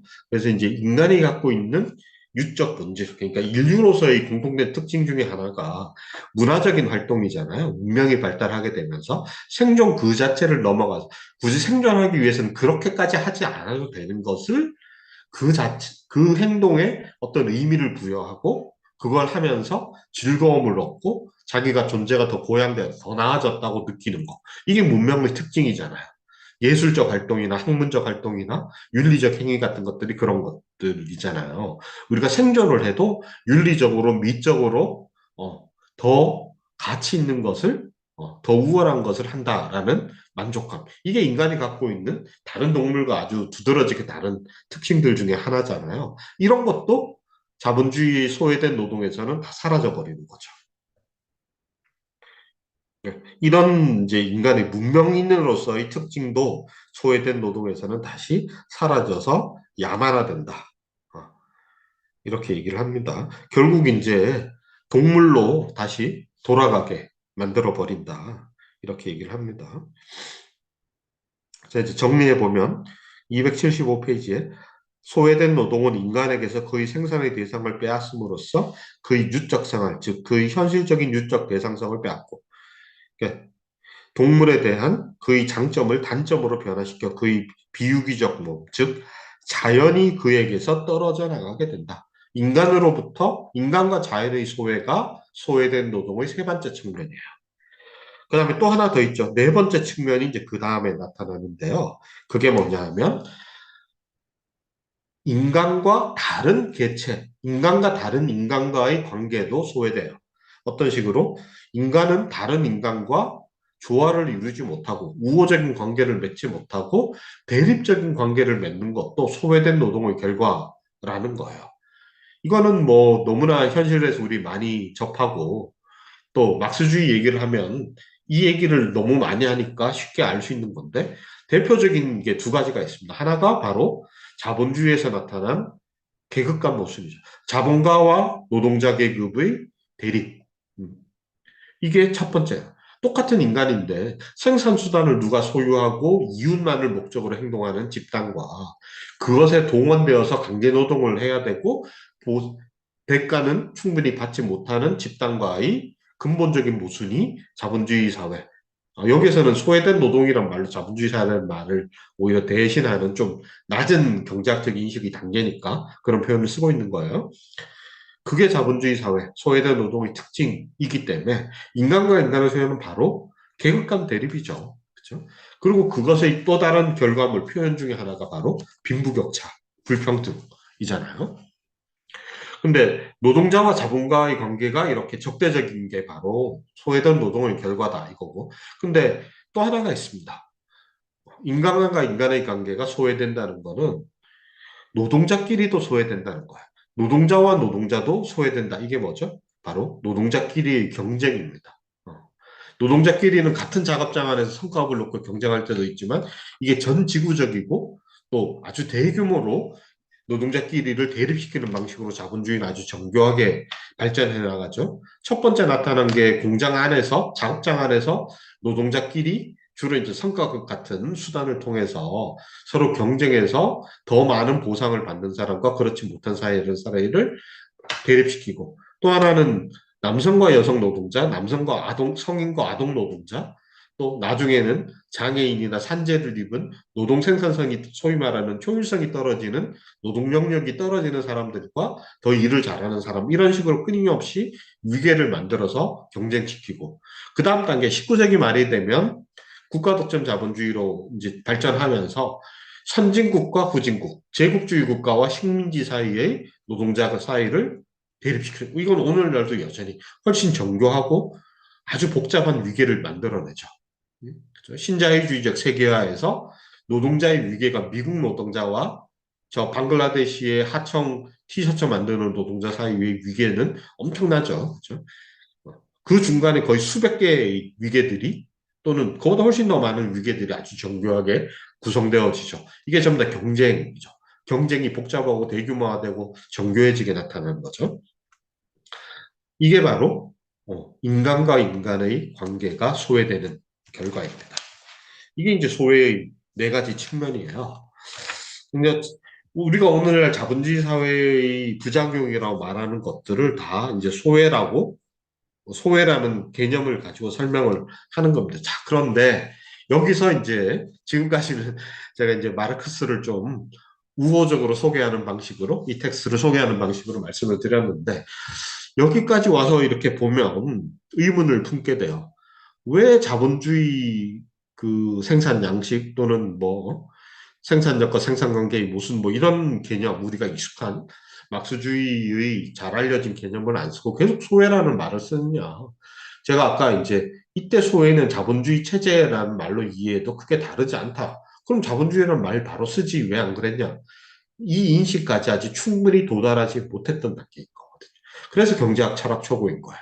그러니까 경제학 공부를 갓 시작해서 아직은 현실의 문제, 자본주의 모순에 대해서 과학적으로 이해하거나 해명하고 분석하지 못했고, 그거는 상당한 이제 노력과 연구와 실천적인 경험이 쌓인 다음에야 성숙하게 되는 거죠. 그렇지 못했고 여전히 어떤 철학적으로 이제 좀 통찰력을 사용해서 철학적으로 이걸 설명하는 단계에 아직 머물러 있죠. 이거는 이제 어떤 사람의 연구나 그 지적인 그 역량이 성장해 나가는 과정에서는 어쩔 수 없이 일어나는 일이긴 한데 여기서 이제 우리가 지적해야 될 게 바로 이 문제입니다. 소외라는 개념은 결국 철학, 특히 헤겔에게서 계승한 용어인데 이거에게 여기에 과도한 이제 의미나 지위를 부여하게 되면 문제가 되겠죠. 그게 278페이지에 나오는데요. 딱 단적으로 이 구절입니다. 278페이지 13째 줄에 어떤 얘기가 나오냐면요. 사적 소유란 외화된 노동, 자연과 자기 자신에 대한 노동자의 외적인 관계의 생산물, 결과 필연적 귀결이다. 즉, 사적 소유, 이제 사적 소유란 말은 소유해라는 말보다 훨씬 경제학적인 용어고 경제적 현실을 지금 설명하는 용어잖아요. 개념이잖아요.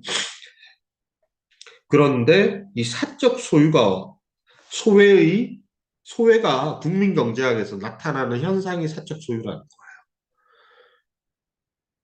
이건 무슨 뜻이죠? 이게 잘못하면 인과관계, 그러니까 실질적 인과관계에 대한 설명인 것처럼 이해될 수도 있는데 실제로 그런 혐의가 좀 상당히 있습니다. 자, 뒤에 조금 더 읽을게요. 사적 소유는 외화된 노동, 즉 외화된 인간, 소외된 노동, 소외된 생활, 소외된 인간의 개념으로부터 분석에 의해 생겨난다. 우리는 분석이 그냥 개념만 나오는 게 아니에요. 우리는 물론 외화된 노동의 개념을 사적 소유 운동으로부터의 결과로서 국민경제학으로부터 물론 우리가 국민경제학 연구를 어느 정도 해서 야 이게 경제 영역에서 소외가 이렇게 일어나는구나 하는 거를 실증적이고 현실적으로 알게 된 거예요. 그렇지만 개념을 분석하면 사적 소유가 외화된 노동의 근거 원인으로 나타날 때 사적 소유란 오히려 외화된 노동의 귀결이라는 사실이 명백해진다. 이거는 조금 반박하기 힘들죠. 그러니까 소외라는 현상이 우리가 정신적인 어떤 현상이라고는 그러니까 해결식의 무슨 정신만의 관념만의 이런 작용은 아니고 사회적 현상이긴 한데 소외라고 더 보편적이고 추상적으로 우리가 부르는 어떤 현실적 과정이 더 근본적으로 원인이 되어서 사적 소유라는 더 구체적이고 특수한 결과물이 국민경제학의 영역 내에서 나타났다. 이런 의미로 볼 수도 있죠. 그쵸? 자, 그런데 물론 완전히 그런 거예요. 그렇게 되면 관념론이잖아요. 그쵸? 우리가 소외라는 잘못된 의식이나 생활 방식이나 문화적 어떤 또는 정신적인 어떤 측면이, 삶의 어떤 측면이 경제적 결과를 낳는다. 이렇게도 볼 수 있죠. 근데 바로 뒤에 완전히 그런 건 아니라는 해석이 가능한 구절이 나오는데 이 관계가 뒤에 가서는 상호작용으로 바뀐다. 그러니까 소외가 사적 소유를 낳고 사적 소유가 소외를 낳는다. 그러니까 이게 일방적으로 소외라는 문화적 요인, 정신적 우리가 생각을 잘못해서 사적 소유라는 경제적 결과가 나온다. 이 얘기는 아닌 건 분명하죠. 근데 그렇다고 해서 소외라는 우리가 소외라고 지칭하는 사회적, 문화적, 정신적 현상이 자본주의 체제로부터 구조적으로 발생한다. 이게 마르크스의 공식적인 입장이에요. 근데 이런 명징한 명제로까지는 아직 발전 못한 단계이고 철학적이고 개념적이고 관념적인 설명으로서의 소외와 사적 소유라는 이 경제적 현상을 가지고 설명하는 것이 좀 어떻게 보면 대등한 지위를 가지고 분명하게 또 구체적으로 어떤 게 무슨 일이 우리 현실에서 생겨서 이런 일이 결국 이런 결과가 발생했을지를 명백하게는 설명 못하고 있는 단계다. 이건 분명한 것 같습니다, 사실. 뭐, 이 구절을 읽으면서까지 이때 이미 마르크스가 자본에서 도달한 자본주의에 대한 과학적 인식에 이미 도달해 있었다. 이렇게 말하는 거는 너무, 그건 신격화죠. 그거는 무슨, 신격화. 부처님이 태어나자마자 7걸음 걸으면서 전상태라 유아독존했다. 이런 식의 설명하시니까 그거는 우리가 진지하게 고려할 필요가 없을 것 같습니다. 어쨌든, 이게 나중에 가면 주로 현실에서의 경제적 구조에 대한 설명으로 소외라는 현상을 설명하는 걸로 분명히 발전한다는 것은 이미 우리가 알고 있는 사실이죠.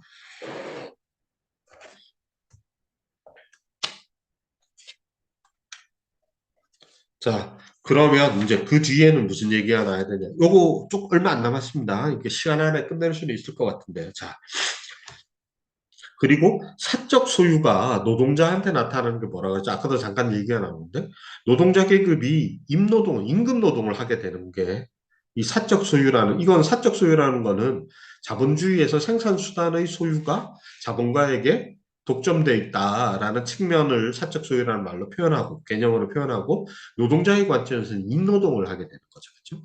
생산수단을 소유하고 있지 못하니까 생계를 잇기 위해서는 임금 노동을 하게 되는 거죠. 그러니까 같은 구조의 다른 현상이라고는 뭐 봐도 여기서는 설명할 수 있을 텐데요. 그래서 임금과 사적 소유는 동일한 것이라는 사실을 간파하고 있다. 이렇게 표현하고 있습니다.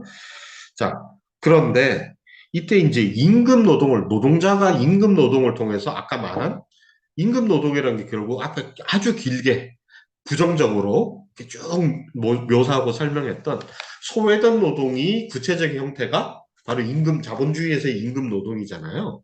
그러니까 이 임금 노동을 극복해야 되는 거는 너무나 분명한 거죠. 그런데 이 당시에 이미 임금 노동이 자본주의 산업화 초기에 노동자의 상태가 어땠다는 건 여러분 역사적으로 어느 정도 알고 계시잖아요. 너무나 비참한 거는 세상 사람들이 다 알고 있었기 때문에 특히 노동자의 입장에서는 또 노동자에게 우호적인 입장에서는 이 임금 노동으로부터 벗어나는 게 목표인 거잖아요. 그게 노동운동의 일차적이고 직접적인 과제였단 말이에요. 근데 마르크스가 자기가 보기에 이미 그 당시에 존재하고 있던 사회주의, 공산주의와 자기 생각은 조금씩 다르다는 걸 분명히 하는 과정 속에 있었다고 제가 아까 도입부에 배경 설명을 드렸잖아요. 그러면서 여기 이제 그 중에 하나가 나타납니다. 그러니까 임금 노동의 극복에 대한 대안이 이미 이 당시에 설명과 대안이 있었어요. 의미 있을 정도로 대규모의 사회운동으로 발전한 건 아니지만 주장이 있었고 이 주장은 근데 불행인지 다행인지는 모르겠지만 오늘날까지도 이 주장이 그대로 자꾸 하나 안 바꾸고 그대로 계승되기도 하는데 마르크스는 이걸 넘어서는 대안을 제시한 게 자기 사상의 특징이라고 나중에 설명을 하게 됩니다. 그래서 1848년에 공산당 선언에서 2부인가요, 3부인가요? 제가 갑자기 헷갈리는데 거기에서 여타의 기존의 사회주의, 공산주의에 대한 비판적인 요약을 제시를 하고 있는데요. 그걸 하고 있는 이유가 뭐냐 하면 자기가 이 사람들하고 이렇게 다르다는 거를 이제 네거티브하게 그 사람들의 한계를 지적하면서 자기 사상의 특징을 선명하게 보여주기 위해서 그러니까 대조하면 나는 이 사람들과 이렇게 달라 하면은 내 주장이 더 분명하게 상대에게 전달될 수가 있잖아요. 그런 의미에서 썼던 거거든요. 그걸 하는데 여기서 이제 그 중에 하나가 이미 나옵니다. 그게 뭐냐? 바로 조야한 공산주의라고 마르크스가 이제 지칭한 이건 제가 지금 어디 자료를 읽었는데 요즘 기억이 이제 너무 기억력이 쇠퇴해서 마르크스가 만든 용어인지 다른 사람이 쓴 용어를 마르크스가 썼던 건지 제가 어디서 읽었는데 지금 기억이 안 나요, 분명하게. 나중에 한번 확인해 보세요. 제가 확인하고 알려드릴게요. 어쨌든 마르크스도 조야한 아주 이제 수준 낮은 유치한 공산주의, 요즘 조야하다 이런 말 잘 안 쓰죠. 유치한 공산주의, 아주 이렇게 거칠고 유치한 수준 낮은 공산주의. 이런 표현을 쓰는데요. 그거를 비판합니다. 이 사람들을 왜 유치하다고 얘기를 하냐 하면 임금 노동으로부터의 탈피에 대한 대안이 너무나 단순하고 대안이 아닌 걸 대안으로 제시했다는 게 그건 뭐냐? 제가 읽어 드릴게요.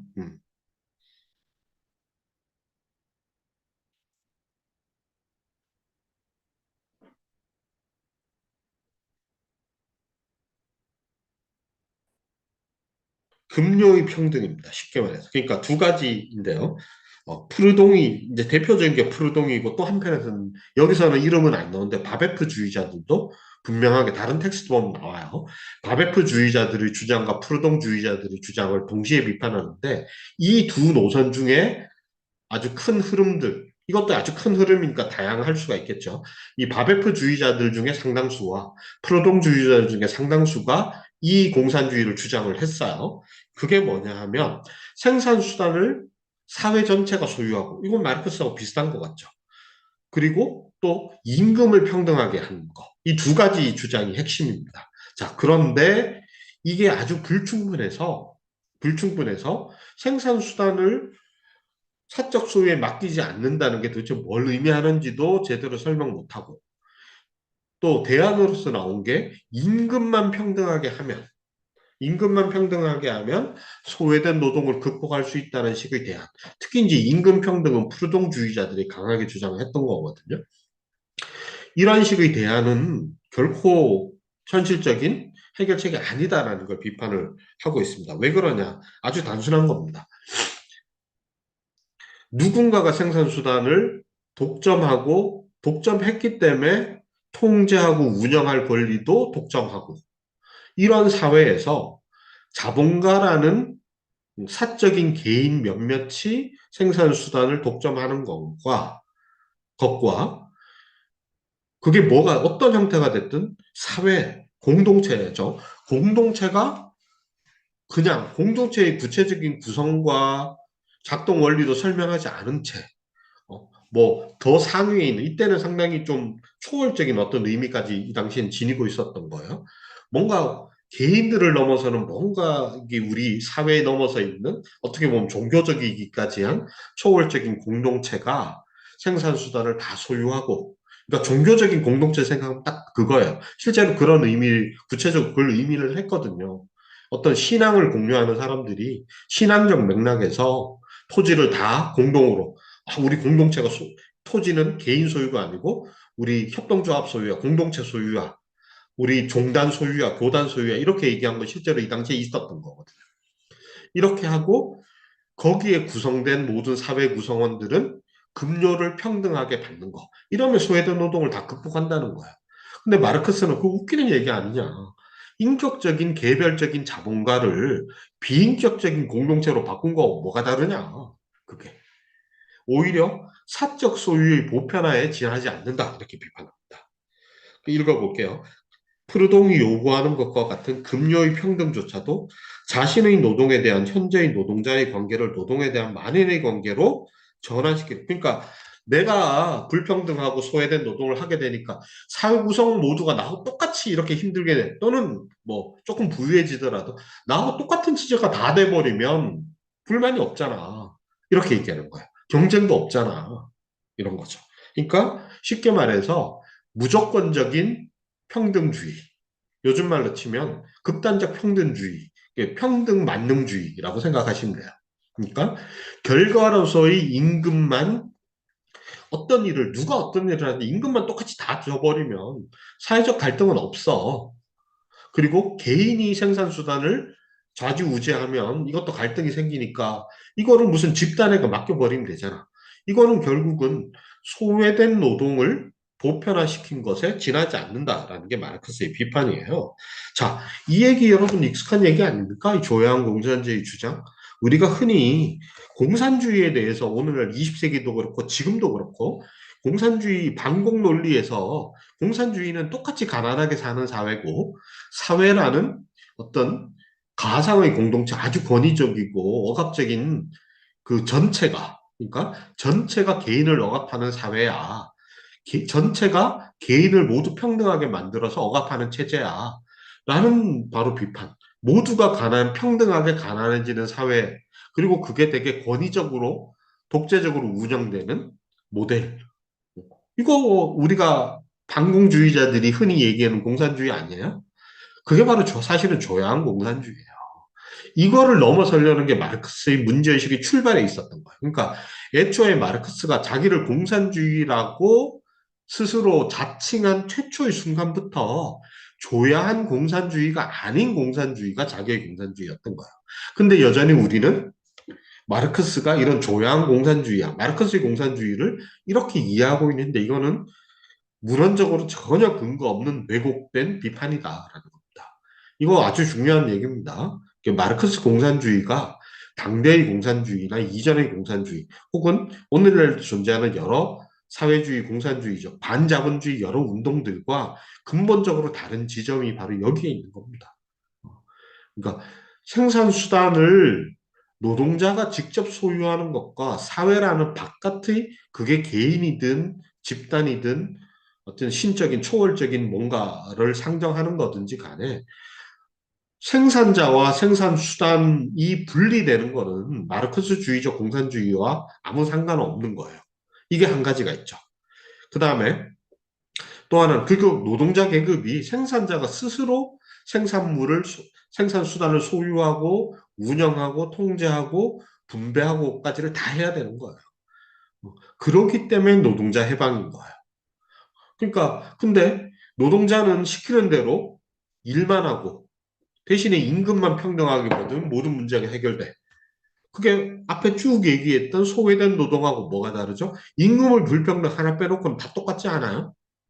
그렇죠. 달라지는 게 없다고 마르크스는 본 거예요. 여기서 이제 마르크스 공산주의 중요한 특징이 바로 이겁니다.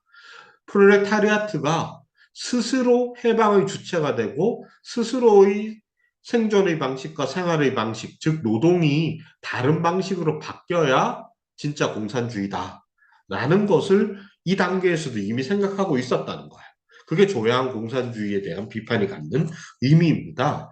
생산수단을 노동자 바깥의 누군가가 갖는 것과 단순하게 결과로서 임금만 평등하게 받는 거. 이 사이에서 앞에 말한 생산 과정에서의 소외, 인간과 인간의 소외, 경쟁 정도만 사라지겠죠. 경쟁 하나 빼놓고는 사라진 거 하나도 없습니다. 그리고 이런 방식이 경쟁을 사라지게 할 거라는 것도 현실에서 이미 극복된 거죠. 왜냐하면 초월적이고 비인격적인 사회라는 건 사실은 현실에서 존재할 수 없습니다.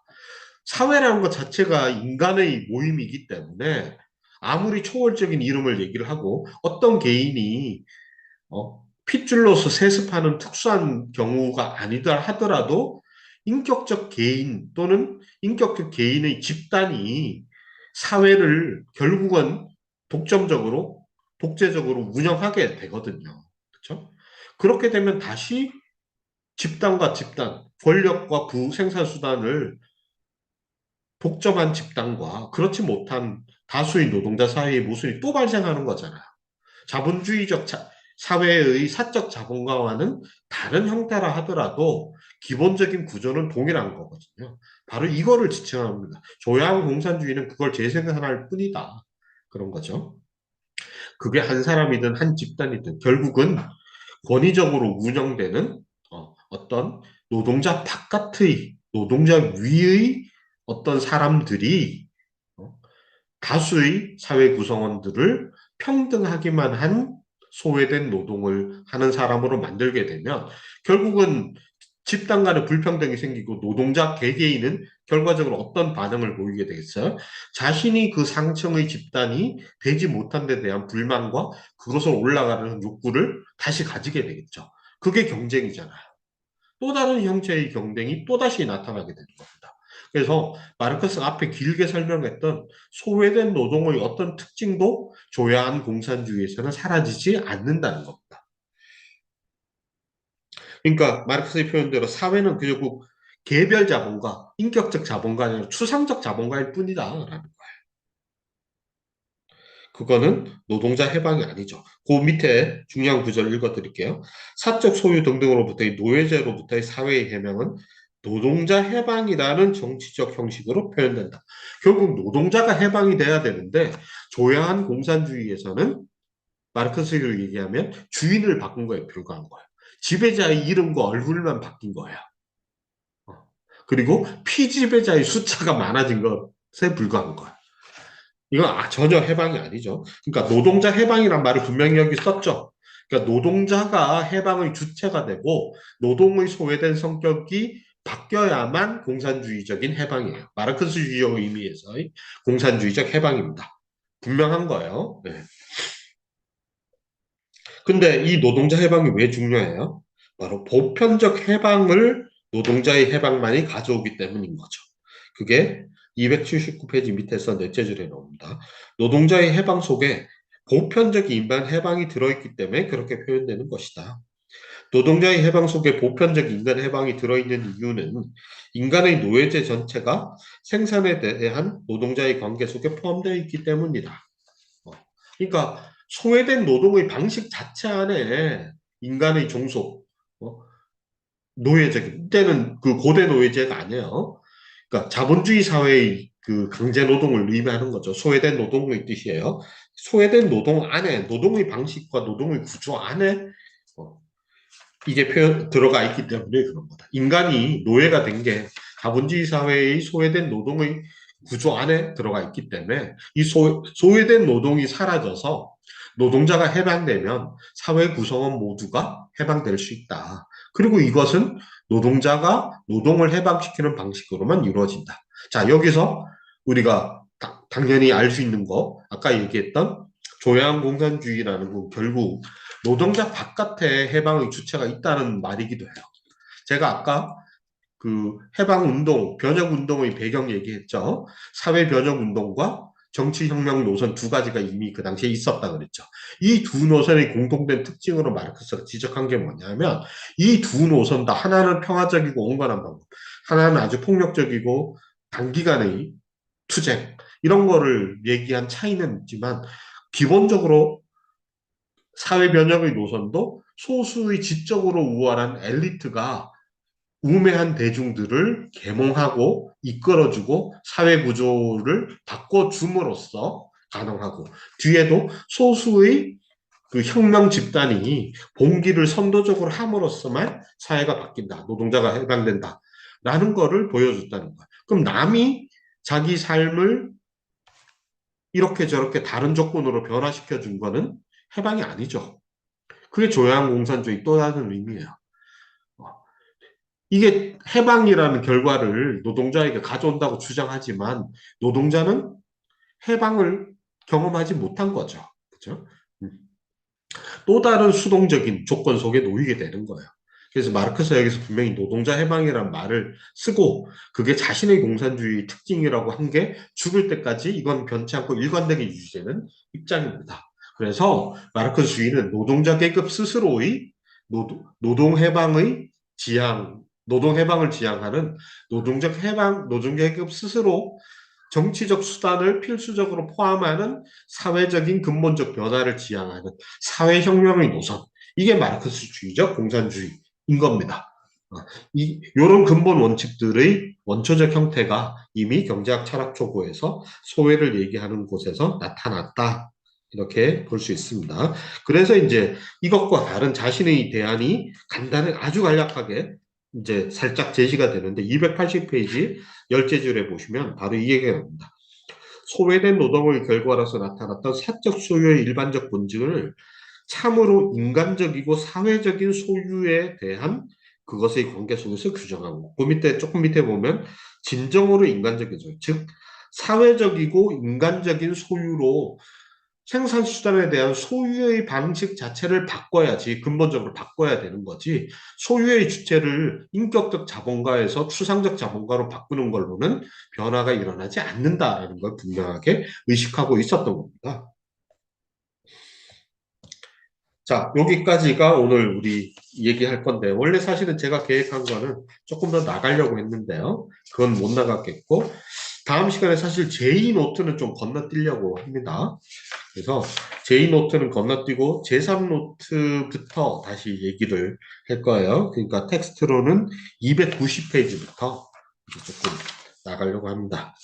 그 중에서도 앞부분은 사실 이제 아주 간단하게만 몇 줄만 읽고요. 중요한 얘기는 294페이지에 나오는 사적 소유와 공산주의 여기에서부터 이제 또 중요한 얘기가 나오고요. 여기에서부터 아까 지금 얘기했던 공산주의 중요한 특징과 특히 조야한 공산주의에 대한 얘기가 다시 한번 좀 반복이 되거든요. 이거 아주 중요합니다. 그래서 마르크스가 이 텍스트를 쓰고 한 2년 뒤에 독일 이데올로기라는 텍스트를 쓰잖아요. 그게 이제 제일 핵심이 제일 많은 분량을 차지하는 게 슈티르너라는 사람의 사상에 대한 비판인데요. 슈티르너가 바로 마르크스를 비판하면서 이 조야한 공산주의자라고 막 몰아붙여요. 거기에 대한 반비판이 독일 이데올로기인데요.